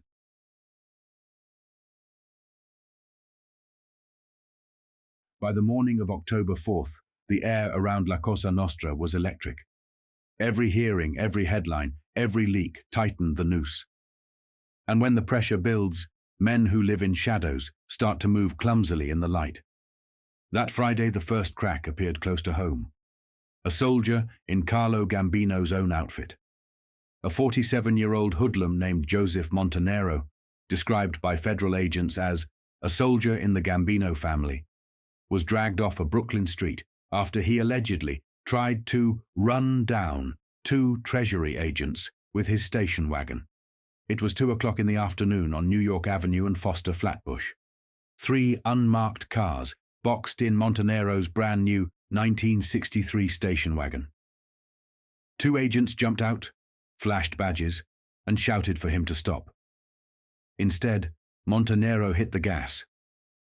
The wagon roared forward, pinning both agents against a parked government sedan. Metal screamed. The car door tore clean off before the station wagon crunched to a halt. Both agents went down hard-scraped, bruised, but alive. They still managed to pull Montanero and his 2 partners, Frank Hines, 52, and Eugene McBride, 35, out of the car at gunpoint. The trio was booked on federal gambling charges tied to a $10 million a year policy ring working Flatbush and East New York. Assistant U.S. Attorney William Sperling didn't hold back. In the packed courtroom of Commissioner Salvatore Abruzzo, Sperling laid it out. Montanero, he said, isn't some neighborhood bookie. He's organized crime, a made soldier under Carlo Gambino, one of 5 bosses who control the New York Cosa Nostra. He called for $25,000 bail. Abruzzo set it at 6. Sperling fumed. Montanero's record read like a small-time street man gone corporate. 1 stretch for robbery, a reputation in the numbers racket, and a hand in the biggest gambling machine on the East Coast. For Gambino, it was a small man in a big mess. But it was his man, and now his name was in the papers again, side by side with Cosa Nostra. To a man like Gambino, which wasn't coincidence, it was contagion. By this point, La Cosa Nostra wasn't just America's secret anymore. It was global. The syndicates of New York, Chicago, and New Orleans had their cousins across the Atlantic and up north. Canada had its own arm of the same body. Buffalo, Toronto, Hamilton. South America was open territory. Havana, before Castro, had been a criminal paradise. Paris, London, and the Caribbean were filled with their financial fingerprints.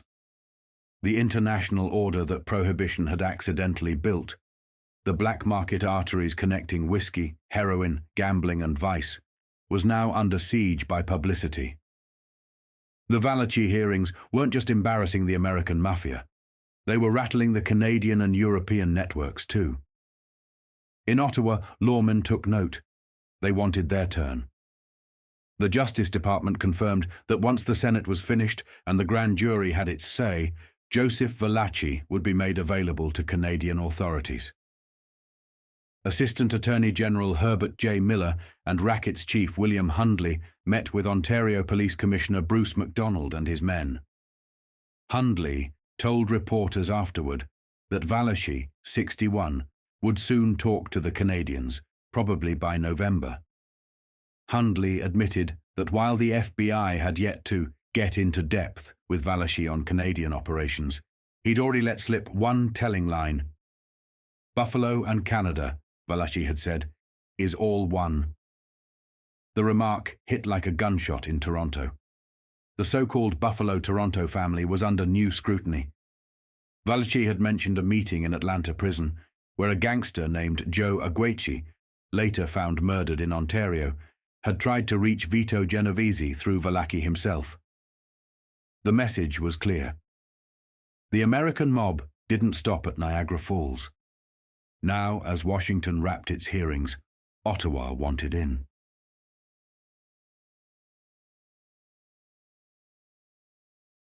That same day, in the American South, John F. Kennedy was fighting a different kind of war.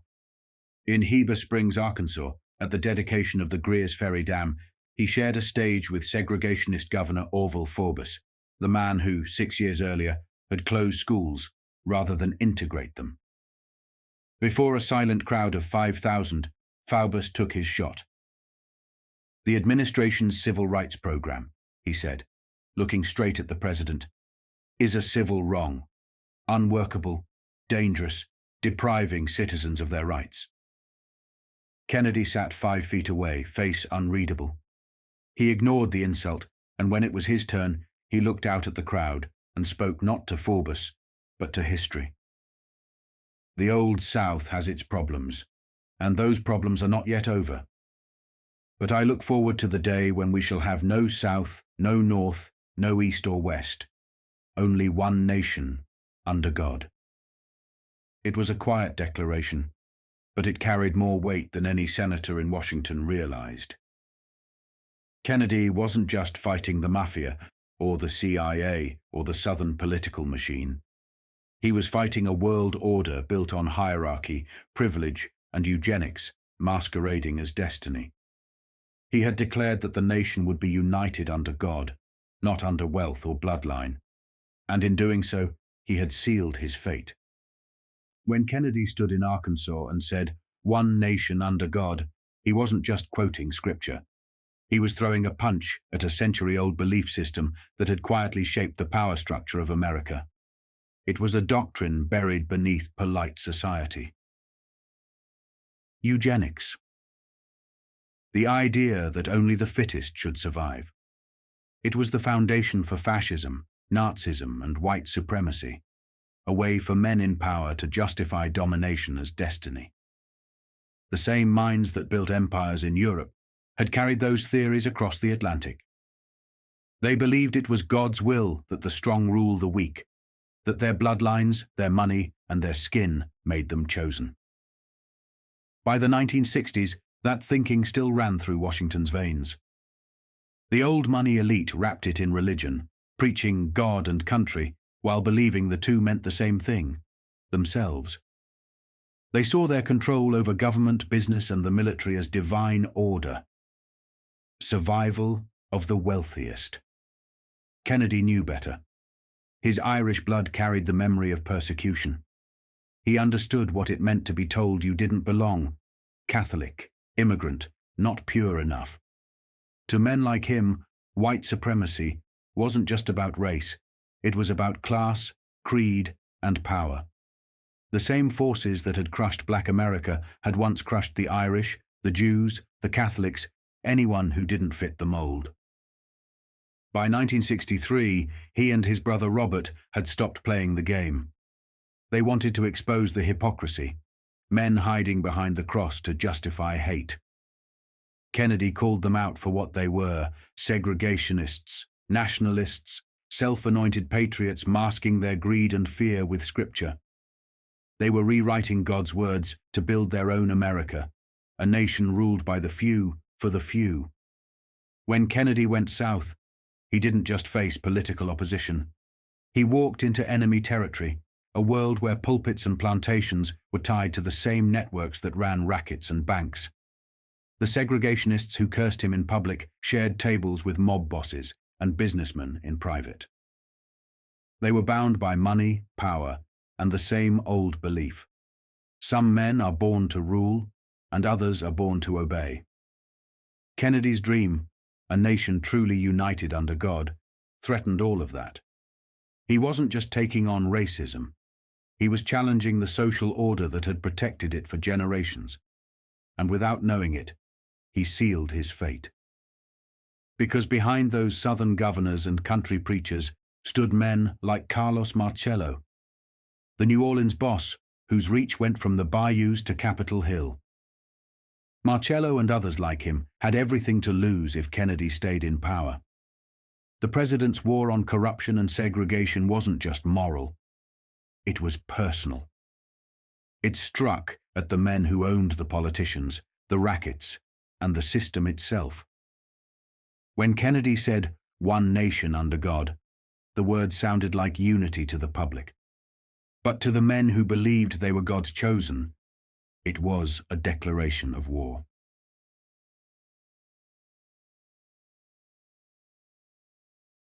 By October 4th, the stage was set. The Senate hearings had pulled the Mafia out of its crypt. The press had exposed Gambino's empire in print. Valachi had tied the American underworld to Canada, Europe, and beyond. Kennedy had stood before segregationists and declared equality under heaven. And all of it, every line, every headline, every echo, was tightening the same knot around the same circle of men. From the marble halls of Washington to the quiet streets of Massapequa, the countdown had begun. The Kennedy administration was closing in on organized crime, and organized crime was already closing ranks. Saturday, October 5th, 1963, Washington, D.C. By the fall of 1963, America's underworld was an empire in plain sight. The Justice Department had finally put a number on it. 4,000 made men. 4,000 soldiers, capos and bosses, bound by an oath to one invisible brotherhood, La Cosa Nostra. According to federal investigators, this brotherhood didn't just run rackets, it influenced congressmen, diplomats, and even foreign governments. Its leaders formed what insiders called the Commission, 12 men who decided life, death, and territory across the nation. Every mob family, from New York to Los Angeles, took orders from them. New York alone had more than 1,300 soldiers. Chicago had 300. Detroit, nearly as many. Another 2,300 were spread across Boston, Buffalo, Cleveland, Philadelphia, Pittsburgh, Dallas, Kansas City, Milwaukee, St. Louis, and San Francisco. These weren't just thugs. They were businessmen in silk suits and polished shoes who held power over everything from prize fighting to Caribbean casinos. The Federal Bureau of Investigation's long probe revealed that the Commission's reach extended into Nevada gambling halls, Caribbean racetracks, and even Capitol Hill offices. Among the 12 bosses sat Salvatore Momo Giancana of Chicago, Joe Zerilli of Detroit, Sebastian LaRocca of Pittsburgh, Ray Patriarca of Providence and Boston, John Scalish of Cleveland, and, from New York, Joe Magliocco, Joe Bonnano, Carlo Gambino, Steve Magadino of Buffalo, Angelo Bruno of Philadelphia, Thomas Lucchese, and the imprisoned Vito Genovese. They ruled the Mafia like cardinals over a church. Even their own soldiers spoke of them with awe. When Joseph Valachi, a low-ranking soldier who had turned government witness, talked about the Commission, he did so with the reverence of a man describing gods. Years before Valachi ever opened his mouth to federal agents, the F.B.I. was already tracking those gods. By the early 1960s, they had discovered that the Commission wasn't just a myth. It met in secret conclaves from Atlantic City to Miami. There, mob bosses decided who lived, who died, and who got a cut. In 1961, the Commission acted as an underworld boxing board, settling a fight that had nothing to do with punches. The dispute was over. The heavyweight contender Charles "Sonny" Liston, his purses, his contracts, and his managers. Giancana's Chicago outfit had a 12% hidden stake in Liston through a front man. The rest was split among a New York hoodlum, Paul "Frankie" Carbo, and a Philadelphia promoter, Frank "Blinky" Palermo. When Palermo and Carbo stripped Giancana's man of his share, it sparked a war. Giancana protested, but he was outnumbered. The Eastern bosses, Bruno in Philadelphia, Lucchese and Gambino in Brooklyn backed Palermo and Carbo. The fight wasn't about boxing, it was about turf. Philadelphia was Bruno's territory, and the commission decided that Chicago had no business muscling in. That same commission had already designated Nevada, where gambling was legal, as open territory. Any mob could move in, with the commission's blessing. New York, Cleveland, and Miami families rushed in, snapping up shares in licensed casinos. Giancana's Chicago crew was late to the party. They had to wait until the mid-1950s to sneak into the game through secret partnerships. But the underworld's business wasn't limited to the felt tables or fight rings. Politics was another racket. Valachi told the Senate committee that Cosa Nostra paid off politicians, though he didn't know who collected the envelopes. "You got to be pretty close to it to know that," he said. In Giancana's Chicago empire, that closeness wasn't hard to find. His own son-in-law, Anthony Tisci, earned $900 a month as a secretary for United States Representative Roland Libonati of Illinois. In July of that year, Tisci was on the government payroll, but spent most of his time in Chicago, helping Giancana fight an FBI surveillance case in court. When reporters pressed him, Tisci said there was no conflict between working for a congressman and advising a mob boss. Congressman Libonati didn't see a problem either. In fact, he openly bragged about his friendship with one of the city's most infamous figures, the old bootleg king himself, Al Capone. Sunday, October 6th, 1963. When Joseph Valachi decided to talk, he changed everything. His testimony pulled back the curtain on the Cosa Nostra empire and named the men behind the commission. But it also destroyed his own life. He'd broken the code, the sacred vow of silence, and that meant death one way or another. Valachi knew he'd never walk free again.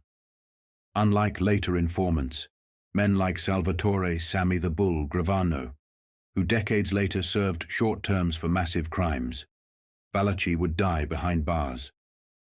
He gave up the entire structure of the American Mafia, and in return, the Mafia erased him. His betrayal didn't just isolate him, it marked his family. They were suddenly cut off from the underworld they'd been born into. No one could touch them. Family members were supposed to be off limits, but no one would protect them either. They were left in the cold, fending for themselves while the whole country read their name in the headlines. For the first time, the invisible government of organized crime had a face, a name, and a map, and it all came from one broken soldier who couldn't take the silence anymore. The United States government finally understood what it was up against. A 4,000-man empire run by 12 invisible kings, each with his own city, his own soldiers, and his own laws. And at the top of them all, sitting quietly in Brooklyn, was Carlo Gambino, the man the newspapers were starting to call the boss of bosses. Sunday, October 6th, 1963. New York City. While Joseph Valachi, burglar, dope peddler, and murderer, sat in Washington under the blinding lights of the television cameras, his son was trying to disappear in plain sight. The reporter from the New York Herald Tribune, Milton Lewis, had tracked him to a modest house in New York. The front door bore a V on the screen. Behind it stood a stocky young man with a crew cut and the quiet confidence of someone who worked with his hands. "Let me see your identification," he said. The reporter flashed his press card from the New York City Police Department. The door opened wide, a dog barked once, and the young man motioned him in. Inside, 3 children were getting ready for bed, a little girl and 2 boys. The young man's wife, dressed in orange slacks, smiled politely, but stayed back. This was the home of Joseph Valachi's family home Valachi had never seen. He'd been locked up before they bought it 3 years earlier. "Where's your mother?" the reporter asked. "She's not here." "Working?" "She's not here, and she won't see you." The reporter promised not to use their names or address. The young man nodded and finally relaxed a little. He was 27 years old, married 7 years, working construction. His hands were calloused, his nails caked with dirt. He had the dark eyes of his father, though he stood a few inches taller. Had he ever been in trouble? The reporter already knew the answer, but asked anyway. Never. Oh, I got tickets. Last time was 3 years ago, for speeding. He lifted his right hand like he was swearing on a Bible. Ask anybody. I've never been in trouble. What about his father? I first found out about him when I read the papers in August. All I knew was he was away for narcotics. His wife joined in quietly. Did you know why your father-in-law was in prison? I thought it was income tax, she said. The son lit another cigarette, his third since the reporter walked in. I could never say I had a father, he said finally. When you're a kid and you get in trouble, you go to your father. When you want to go fishing or to a ball game, you go to your father. He left the rest hanging in the air. His mother used to buy him birthday presents and tell him they were from his father. But I never sat down and talked with him, the son said. If I ever needed money, I'd ask my mother. As far as I knew, he had racehorses, a dress factory, and a bar. I thought he was legitimate. We were never poor, just average. Then he leaned forward. If you use my first name, I'm dead. It'd be different if I were in it with him. But I've always worked. You know what I mean? The reporter heard a noise in the next room, locked door off the kitchen. He asked again about the mother. She won't see you, the son said. He talked about his early years. Communion at 7. His father wasn't there. Confirmation at 11. His father wasn't there either. When he got married in September 1956 to the girl he'd known since they were 13, then his father showed up. I paid for it myself, he said. He gave me a year's free rent as a wedding gift. After that, I paid him $50 a month, until he went to jail. He quit school at 16, worked at a gas station, then in construction by 19. Before that, I went to a Catholic grammar school, he said. Boarding school.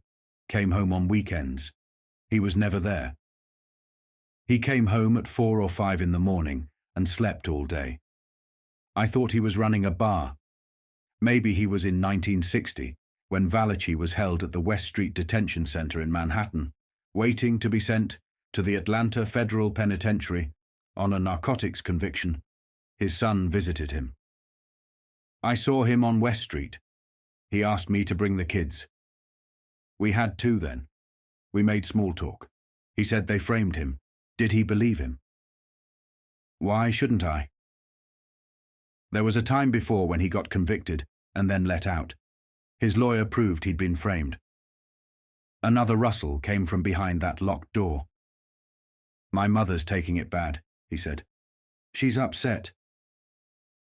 I don't want anybody to know I'm his son. Had he watched his father on television? Twice. Once when he showed how they inaugurated him in, how they burned the paper. Had his co-workers said anything? One guy said, "How do you like that? He's talking with $100,000 price on his head." It hurt. He's my father. But don't misunderstand, I never mixed in. Did he fear his father's life? I don't think anything will happen. They're guarding him. What about his wife and kids? Why would anyone hurt us? We never did anything wrong. The FBI asked if I wanted protection. I said, "What for?" But they still cover us. Every night police patrol cars pass by. One night, while I was watching him on TV, the cops put a big light on the house, flashing it all around. You couldn't miss it. Did he think his father exaggerated before the Senate Rackets Committee? He's saying it himself. It must be true. It's not someone accusing him. You feel bad. Regardless of what he was, he's still my father. Naturally, you feel bad when you wake up one day and find out your father's a killer. Were the neighbors cutting them off? No. They've been nice. I work hard. I get up at 5 or 6 in the morning, go to bed early. We go out once a week, Friday night. Tonight's Friday. We're going to the movies. What's showing? The reporter asked. He called to his wife. What's playing tonight? Irma la Douce, she said. That a mystery? A comedy, she smiled.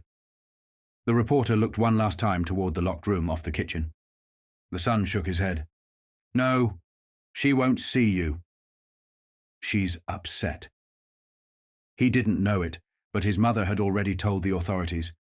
Joe Valachi knows the rules. In Cosa Nostra, you never talk. He knows the rules. Joe Valachi and I have lived our lives Tuesday, October 8th, 1963, Washington, D.C. The Senate hearings rolled on. That morning, Deputy Inspector John F. Shanley of the New York City Police Department took the stand before the Senate Permanent Investigation Subcommittee. He told the senators that a Buffalo businessman named John C. Montana had been seen with Carlo Gambino, the boss of one of New York's 5 Cosa Nostra families.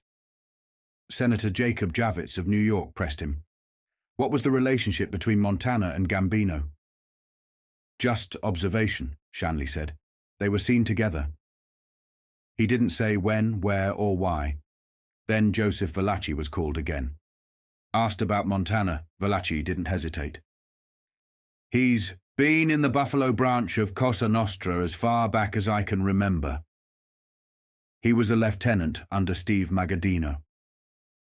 Valachi reminded the senators, I was very close with Magaddino in Buffalo. During the gang wars in the 1930s, Magaddino fought with me side by side. He told them about a trip to Utica years earlier to settle a dispute over the take from a dice game. The man running it was named Sam Falcone. It was a small story, but in that hearing room, it carried weight. Every name, every city, every connection stitched together the invisible web of America's underworld. And at the center of it all, quiet, cautious, calculating, was Carlo Gambino, the new power everyone feared but few had ever seen.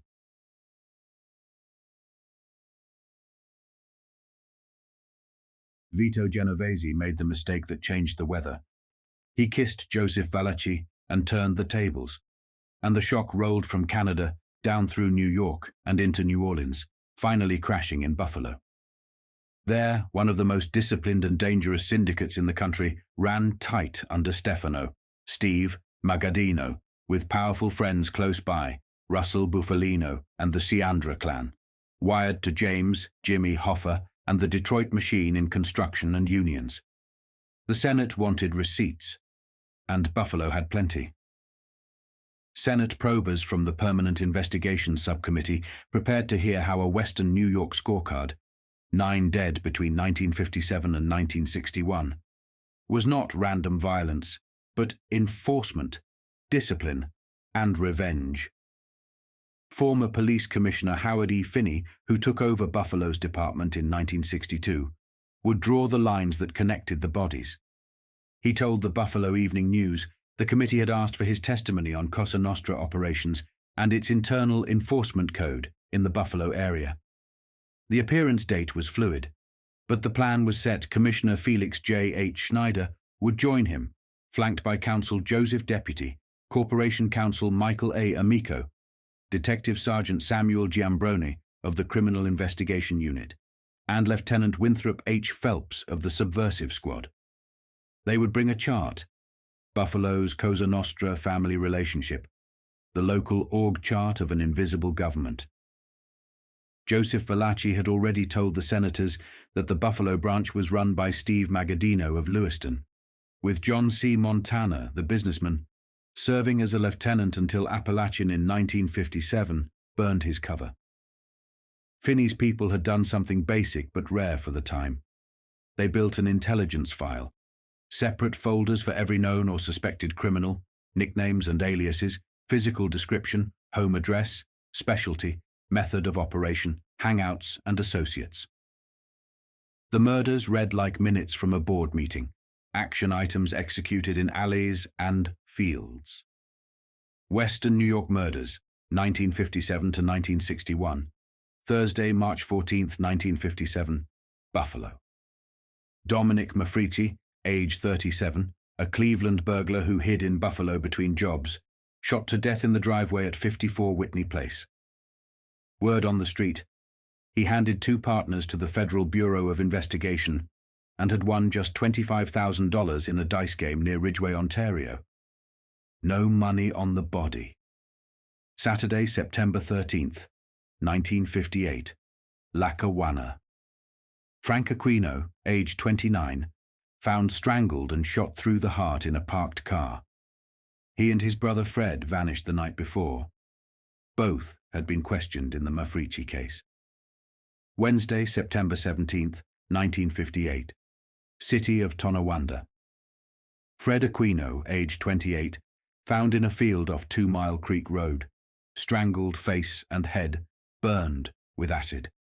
A message written in chemicals.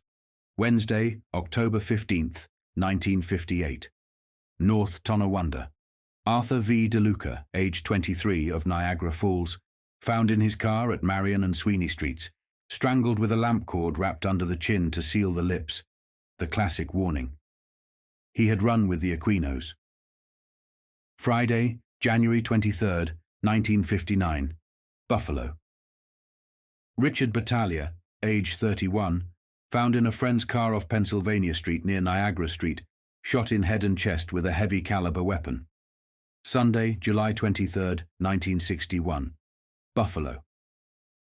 Nicholas Tyrone died shortly after friends hauled him into Columbus Hospital from the Niagara Street and Porter Avenue area, a bullet in the right chest. Monday, August 21st, 1961, town of Lancaster.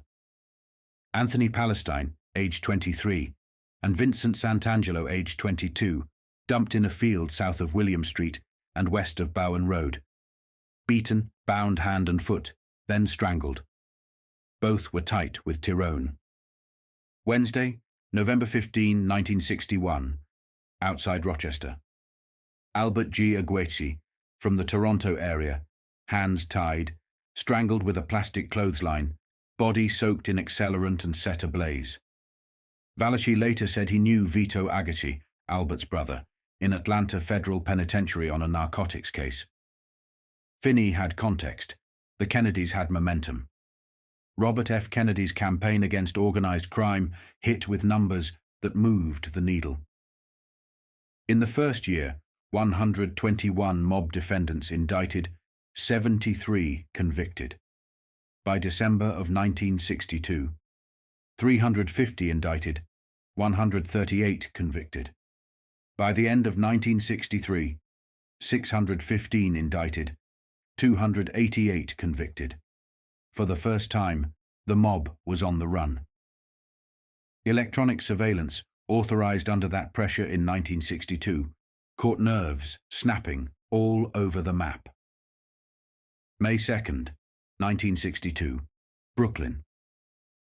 Michelino Clemente and Salvatore Profaci complained that Robert Kennedy would not stop until he puts us all in jail all over the country, and that nothing would move until the Commission put its foot down. February 17th, 1962, Philadelphia. Boss Angelo Bruno sat with in-laws Mario and Peter Maggio as the talk turned hot. The Maggio speculated the White House might push Robert Kennedy out by making him a special assistant to the president, because he was hurting too many unions, antitrust cases, not just the rackets. When the gossip veered into slander about John Edgar Hoover, Bruno snapped, "Who would ever listen to that nonsense?" February 8th, 1962, Bruno again, this time with bookmaker Willie Weisberg. Weisberg ranted that someone should kill the man in the White House. It was the kind of talk that gets recorded and saved in case history needs it. The Gambino family felt the heat a year later, because one of theirs broke a sacred rule. April 1963, Brooklyn. At the wake and funeral for the father of Capo Carmine, the doctor, Lombardozzi, two young men, one, Danny Marino, Lombardozzi kin, peeled off from the cortege and jumped an agent carrying an attaché case with a hidden camera. Agent John Foley went down on the church steps, kicked and beaten. La Cosa Nostra's code said, "You never touch the Federal Bureau of Investigation." They touched the Federal Bureau of Investigation. The Bureau responded the only way it knows: wires and microphones. Early May 1963, a tap caught Peter Ferrara, a Gambino capo, and Mike Scandafire, acting capo, comparing notes. Scandafire, "They are giving you the zing. Midnight raids. You belong to Carlo's family. They want to get you Ferrara." An agent shoved a photo of Carlo Gambino at him. "Sure, I know him. 20, 30 years. He's a businessman. 4 kids. Good education. All in business. All went to college and married a profession. Nice family." The agents tried to work the edges. Captains, foremen, capo regime. They even threatened to embarrass Ferrara through his daughter, a nun. Scandafire scoffed. "It's supposed to be an honor." Then both men said it out loud. Now that they bring out everything, the Cosa Nostra is a wide-open thing, an open book. News of the interrogation traveled fast. May 20th, 1963.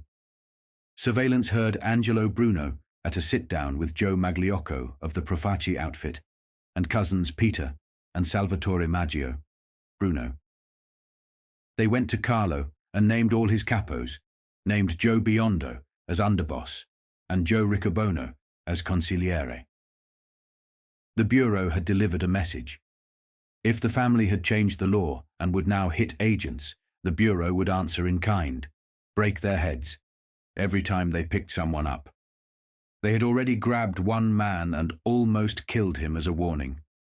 June 3rd, 1963. The Buffalo line lit up. A listening device caught Stefano Magaddino telling 2 aides the Bureau now knew everyone's name. Who was boss? Who sat on the commission? Who were amici nostri? Agents had even asked Carlo Gambino why a capo regime had come calling, and then recited his chain of command back to him: underboss, capo, consigliere. Here is the paradox. For all the fury of the Kennedy years, Carlo Gambino slipped through relatively clean. Justice Department files suggest that beyond the Lombardozzi flare-up, the Federal Bureau of Investigation did not sustain major operations against him. Robert F. Kennedy, a practicing Catholic, was reportedly more exercised by the Gambino-Castellano cousin marriages. Carlo married his first cousin, the daughter of his mother's sister, and there were other first cousin unions in Brooklyn and Palermo than by Carlo's balance sheets. He told the Bureau to inform the Archdiocese of New York. The memo trail on that is thicker than the one on Gambino's rackets. And it was not just New York. In 1979, the House Select Committee on Assassinations concluded that the Bureau failed to adequately investigate Robert Kennedy's number 2 priority, Carlos Marcello of Louisiana and Texas, even after the Attorney General pushed John Edgar Hoover to turn up the heat on the Gulf Coast boss.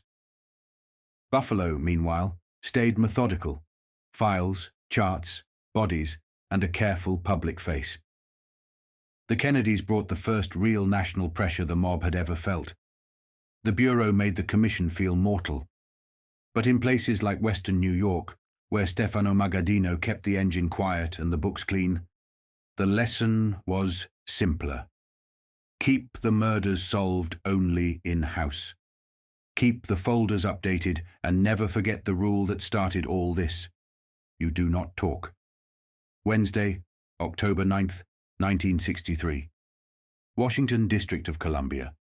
The Senate lights swung to Staten Island, and 5 names came up on the board.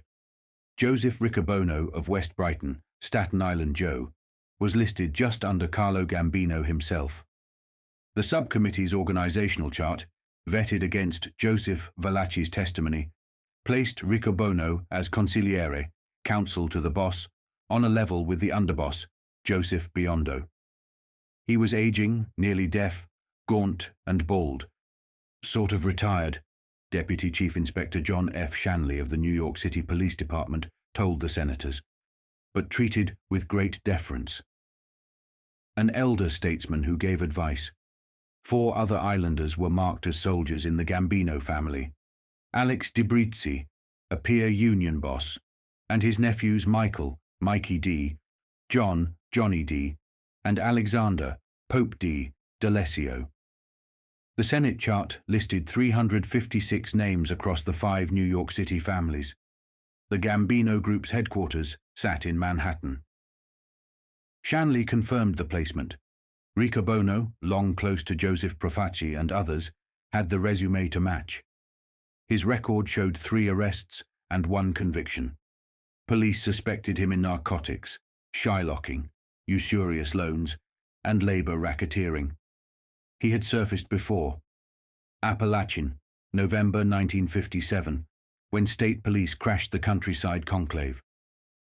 Riccobono refused to testify afterward and did time, from August 1958 to July 1959. Neighbors knew him only as a Brooklyn garment industry man. He later claimed he had driven up to accompany Gambino on a visit to a sick friend. Valachi's testimony reached back to 1951, when he quarreled with his restaurant partner Frank Luciano over money, about $18,000 gone missing. A sit-down was called. Albert Anastasia did the talking for the House. Anthony Strollo, Tony Bender, said nothing. Charlie Brush, acting for Luciano, handled the other side because Riccobono, Luciano's lieutenant, did not show. They settled it. Valachi would pay Luciano $3,000 or $3,500 for the share, on condition that Luciano's son keep the liquor license in his name. With a prison record, Valachi could not hold a beverage license under New York law. The rulebook mattered. The D'Alessio's files were not empty.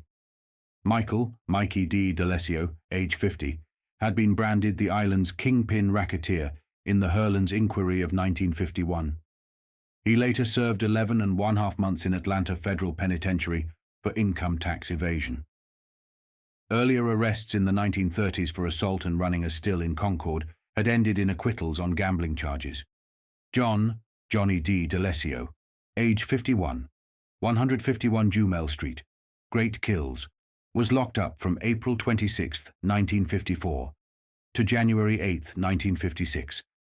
First 9 months in the city penitentiary for conspiring with police to protect the family's gambling, then federal time for income tax evasion. Bookmaking arrests and convictions dotted his record. 1 assault arrest was listed. Alexander, Pope D. D'Alessio, age 49, 212. Chesterton Avenue, Oakwood, served city time in the gambling conspiracy case and federal time for income taxes, with several gambling arrests on the sheet. Alex DiBrizzi, age 66, president since 1933 of Local 920, International Longshoremen's Association, and a vice president of the ILA's Atlantic Coast District, carried mostly misdemeanor gambling cases from the 1920s. 23 arrests, 6 convictions by 1931. He had been a welterweight from 1905 to 1920, about 150 bouts. He was the uncle to the 3 D'Alessio brothers and had been questioned more than once in waterfront probes. Shanley stressed what the charts implied. The men at the top stayed a step removed, insulated from the hand-to-hand of policy wheels, dice joints, and loan books. The underlings ran the floors. The bosses signed nothing. Valachi's Chronicle moved from org charts to open wounds. Since February 1961, a feud between the Gallo crew and the Profaci family had left a dozen men dead or vanished by August 9th. On August 20th, 1961, police walked into a Brooklyn restaurant as Lawrence Gallo was in the garret. He lived, kept the code, named no one, and later drew 4 years for falsifying a federal housing mortgage application. Attorney General Robert F. Kennedy, in his opening, said the violence alarmed the Commission enough that it was weighing intervention. Security tightened for Valachi. United States Marshals had warnings. A shot in the hearing room, a bomb under the benches. He kept talking. He promised inside detail on the Eugene Giannini contract killing from the 1950s. Between Valachi and Shanley, the subcommittee entered a list of more than 350 New York members. Just a slice, Shanley said, of about 2,000 sworn men who lived and died by the gun and the knife. They laid out the rackets, shylocking at 20%, labor thuggery that locked out organizers, gambling in all its forms. The secrecy was cracking so wide that a joke made the rounds. The Boy Scouts had more secrets than the Mafia. Newspapers ran the nicknames in bold, which the men hated more than prison. Jimmy Blue Eyes, Little Mike, Dom the Sailor, Joe Bananas, Benny Squint, Pip the Blind, Buckaloo, Cheech No. 1 and Cheech No. 2, Scarface Rudy, John the Bug, Sally Shields Natavola, Teabags, Tony, Sal Granello, Johnny Ducks, Good-Looking Al, Danny Yankee, Jimmy the Sniff, Dom the Gap, Big Nose Nick, the Clutching Hand, Barbo, Grio, Hoboken Joe, Benny the Bum, Cockeyed Nick, Jimmy Rush, Fury, Chin, Paddy Mush, Blah Blah, Jojo, Paulie Hams, Dodo Dell, and 2 Big Sams. The hearing room rang when Valachi sang. The press turned it into rhyme. The mob heard only exposure. In the 1970s, Joseph Colombo marched outside Federal Bureau of Investigation offices in New York with a specific demand: stop using the label La Cosa Nostra. He argued the term prejudiced Italian-American defendants before any evidence was heard. The surname alone became a sentence. There was another layer. John Edgar Hoover had spent the 1950s and into the 1960s denying the existence of organized crime. Admitting those 2 words after 20 years meant admitting he had been wrong, and that his bureau's posture had to crack. La Cosa Nostra became the compromise label. Colombo hated it. Older bosses understood the politics. The phrase quarantined the disease to Italians. When Hoover finally shifted to organized crime, the definition widened to every crew, every ethnicity, every graft machine. It was the more accurate map. By January 1962, Hoover's public messages described a coast-to-coast federation of professional racketeers, gambling, usury, extortion, bribery, blackmail, theft, and murder, netting hundreds of thousands of dollars daily. He said that an incarcerated federal prisoner, a member since 1930, had corroborated Bureau findings from 1961 about the families and their regimes. He called organized crime an appalling threat and said its reach touched courts, city halls, legislatures, and even law enforcement. He argued the circle of secrecy was closing and the pressure was paying dividends if citizens helped keep the weight on. The ask was simple and blunt. Do not bet with the underworld. Stand for law and order. Report crime. Testify when called. Work for prevention. Support clean government. One person's act, he said, looked small. Millions acting together changed the math. Lose momentum now, and the hoods would buy it back. For the record, the 5 islanders on the Senate's chart.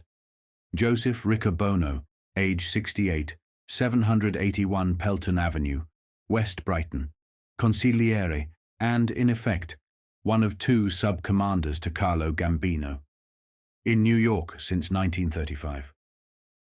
Arrested at Appalachian, jailed when he refused to testify.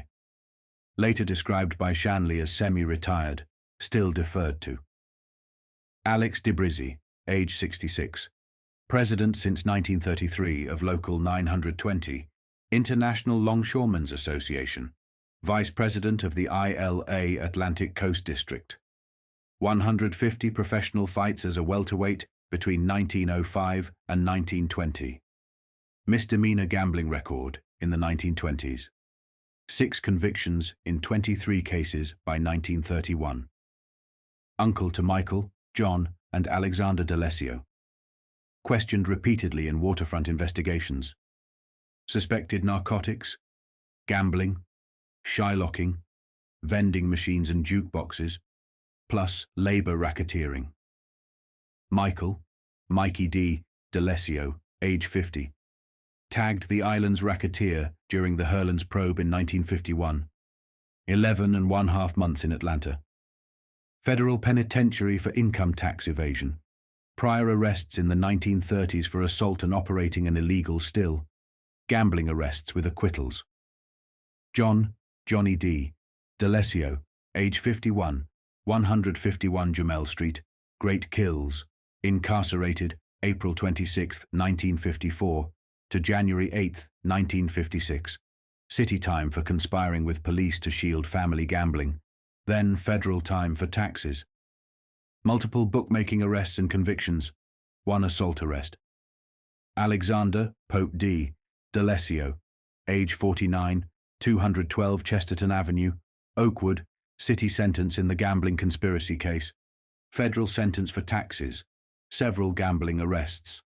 The Senate's point was not subtle. The faces on the chart rarely took a direct hand. They did not stand behind dice games or lean on loan customers in daylight. They set policy. They solved disputes. They kept records clean and hands clean. And when trouble came, like the Gallo-Profaci War, they expected the Commission to step in, cool the temperature, and keep the business alive. The country was seeing the map in public for the first time. The nicknames were in print. The bodies were on the ledger. The charts showed the chain of command.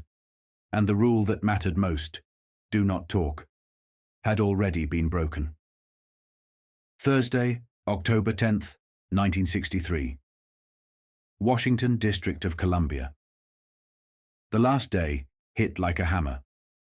By the close of hearings on October the 10th, the newspapers had their story, and from that day forward every major mob boss in America, men in their 60s and 70s, found his name in print 3, 4, even 10 times a week. Sometimes every day. The game had changed, and the hardest shot landed square on Carlo Gambino's table. A clean public roll call of power. Who ran, what, where, and with whom. His family's structure was on the record. The charts were out. The faces had captions. Gambino had seen this coming. In 1962, he sat down with Carlos Marcello. Marcello told him straight. Attorney General Robert Kennedy meant to pry open secrets the Commission had kept for decades. Gambino resisted any talk of drastic countermeasures. The Southern bosses kept their own counsel. Marcello was already muttering threats. Now the spotlight was here. The Washington Bureau's Cut by Edward J. Mowry, October 10, 1963. Back in 1933 on a trip to Italy, Vito Genovese reportedly told an acquaintance, "You want to know who really runs New York? It is 4 people. Me, Charles Lucky Luciano, Mike Miranda, and Dutch Schultz. 30 years erased 3 of the 4. Genovese, the reputed boss of bosses of La Cosa Nostra, was serving a 15-year federal sentence for narcotics at Leavenworth Penitentiary. Dutch Schultz, Arthur Flagenheimer, took a .45 caliber slug in the back at the Palace Chop House in Newark, New Jersey, on the night of October 23, 1935. Luciano died recently of a heart attack in Rome. That left Michelle A., Mike, Miranda, the lone survivor of Genovese's old list, and, by some accounts, the quiet power still moving. On Tuesday, Joseph Valachi, the Cosa Nostra songbird, spelled out his view of the current board and the likely succession. How does Genovese run the family from a cell? He gets messages out, Valachi said. He still runs the family from prison. Asked who would hold the reins if Vito stayed locked up, appeal pending, Valachi did not hesitate. Mike Miranda. Valachi added a number to the myth. The rackets had made 40 to 50 Genovese family men into millionaires. The subcommittee's new charts sharpened the portraits of the other big shots. Many, including Miranda, lived on Long Island, New York. The thumbnail file the Senate put on record. Michelle A., Mike, Miranda. Born 1893 in Naples, Italy, he also claimed 1896. Came to the United States in 1912, naturalized in 1932 in New York. Married 1927, one son. Poor health, many arrests, no convictions. Resides Forest Hill, Long Island. Giuseppe Joseph Magliocco. Successor to Joseph Profaci, his brother-in-law, as family boss. Born 1898 in Palermo, Italy. Came 1914. Citizen, 1926. I got married, 1932. Homes in East Islip, Long Island, and Brooklyn. Never served time, despite multiple arrests. Reportedly invested in numerous legitimate New York businesses. Carlo Gambino. I identified as boss and successor to Albert Anastasia. Born 1902 in Palermo. A show cause order in 1957 put him in deportation proceedings as an Italian national. The case remained pending due to ill health. One conviction, 1941, suspended sentence and 5 years probation. Homes in Massapequa, Long Island, and Brooklyn. Known as Don Carlo. Gaetano Thomas Lucchese. Another family boss born in Palermo. Three-finger brown. Came to the United States 1911. Naturalized in Newark 1943. Facing denaturalization proceedings begun in 1952. Resides Lido Beach, Long Island. Tied to legitimate garment industry enterprises. Thomas Iboli and Anthony Corallo. Iboli, listed as acting boss of the Genovese family. Born 1911 in Siciliano, Italy. Came 1912. Long arrest record, never served time. Lives Englewood Cliffs, New Jersey. Valachi's latest testimony suggested Miranda had superseded him as the real power. Corallo, Tony Ducks, a native New Yorker, lives Whitestone, Long Island. Long identified as a Teamsters power across New York locals. Out on $25,000 bail while appealing a conviction and 2-year federal sentence for a bribery scheme to fix a federal bankruptcy case. Valachi tried to push the record further. World War II rackets most people never heard of. He charged that hoodlums made fortunes off stolen Office of Price Administration stamps. I myself made about $150,000 on stamps, he said, taken from depositories, with Office of Price Administration employees sneaking them out to sell. The investigators flagged it for later. By day's end, the Commission's invisible constitution had been read aloud to the country.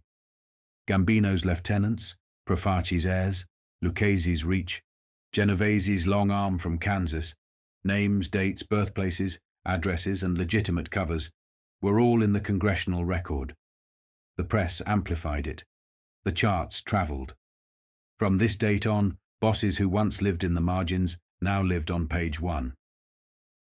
Gambino could stare across the table at Tommy Lucchese, watch Joseph Magliocco wobble, consider the Gallows Street War, and make a call to Stefano Magaddino up north. But there was no putting the ink back in the bottle. The Senate had turned the code into copy. The Bureau had turned whispers into transcripts, and the country had learned the one thing the Commission feared most. Once you name the power, you can chase it.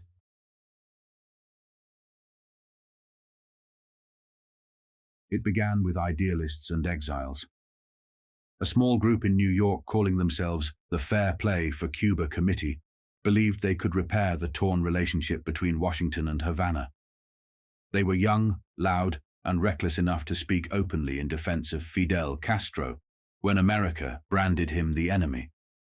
Their headquarters sat in Manhattan, a rented office decorated with slogans and hope. They supported the revolution, condemned the Bay of Pigs, and railed against the White House's secret war on Cuba. By 1963, one man, Lee Harvey Oswald, opened his own chapter. He handed out leaflets in the streets like a prophet without a crowd. On paper, he was a pro-Castro activist.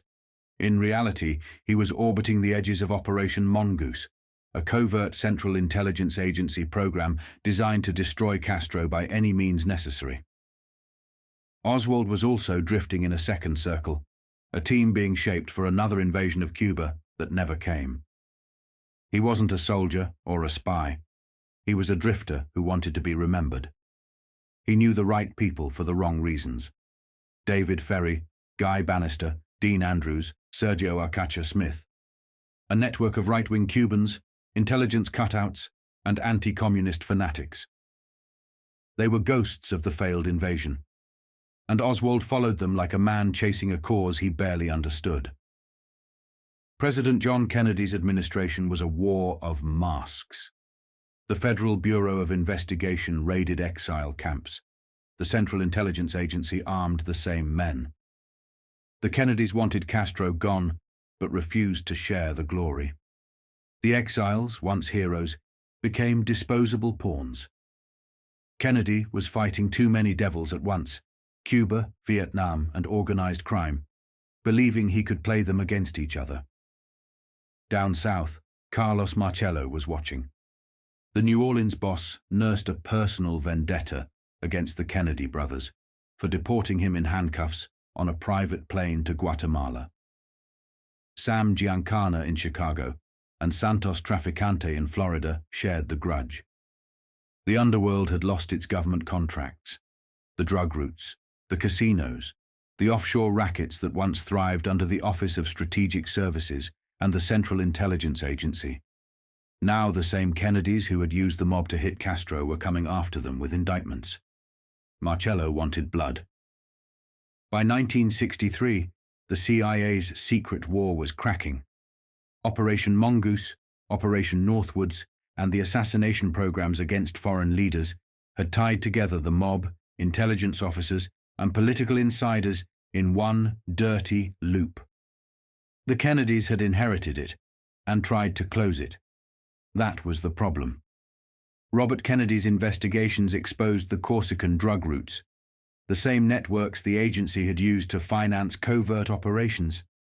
He forced light onto decades of unholy alliances, CIA front companies, Mafia shipping routes, and international heroin syndicates.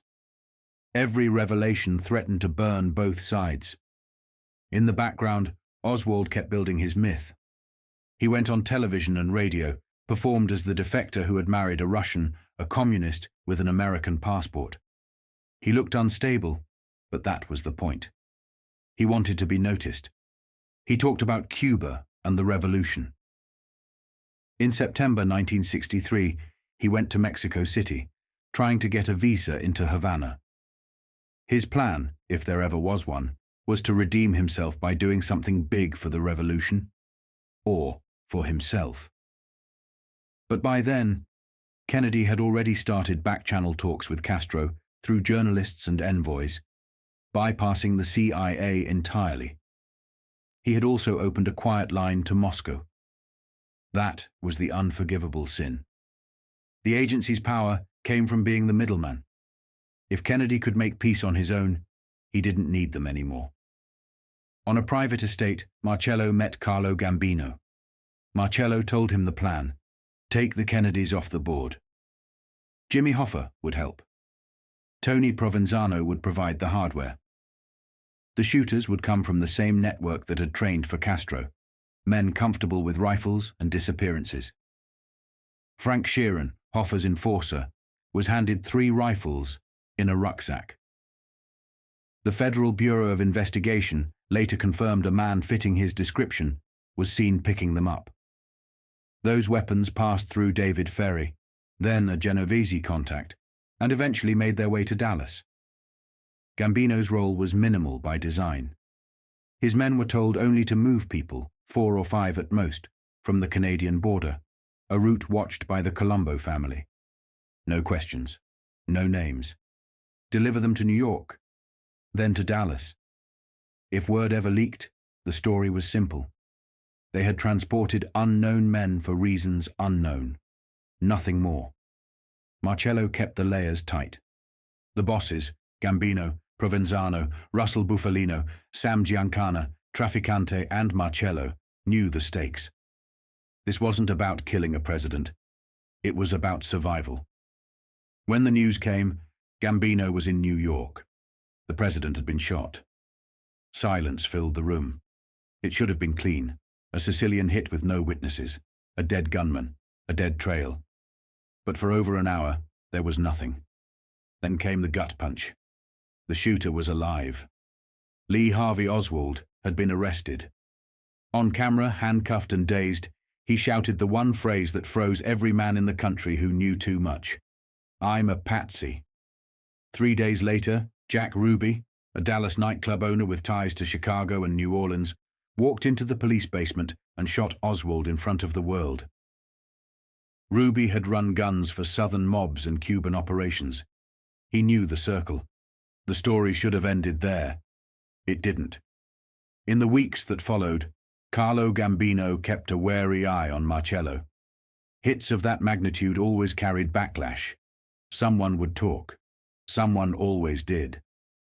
But the line held, for a while. By November 1963, 1 month after Valachi's public testimony had exposed the Mafia's structure to Congress, the underworld had taken the kind of hit it couldn't strike back from. The CIA's ties to mob bosses, the Vatican, Israeli intelligence, and American industry were suddenly tangled together in the same spotlight. For the first time since Prohibition, organized crime, government, and intelligence had bled into the same wound. When the president fell in Dallas, so did the illusion that the two worlds were separate. Gambino understood what that meant. The war between the Kennedys and organized crime was over, but the cost was irreversible. In the shadows, Marcello exhaled. The brothers were gone. And in New York, Don Carlo began to rebuild. Quietly, carefully, and with one rule that never changed. Never let your name cross the table again.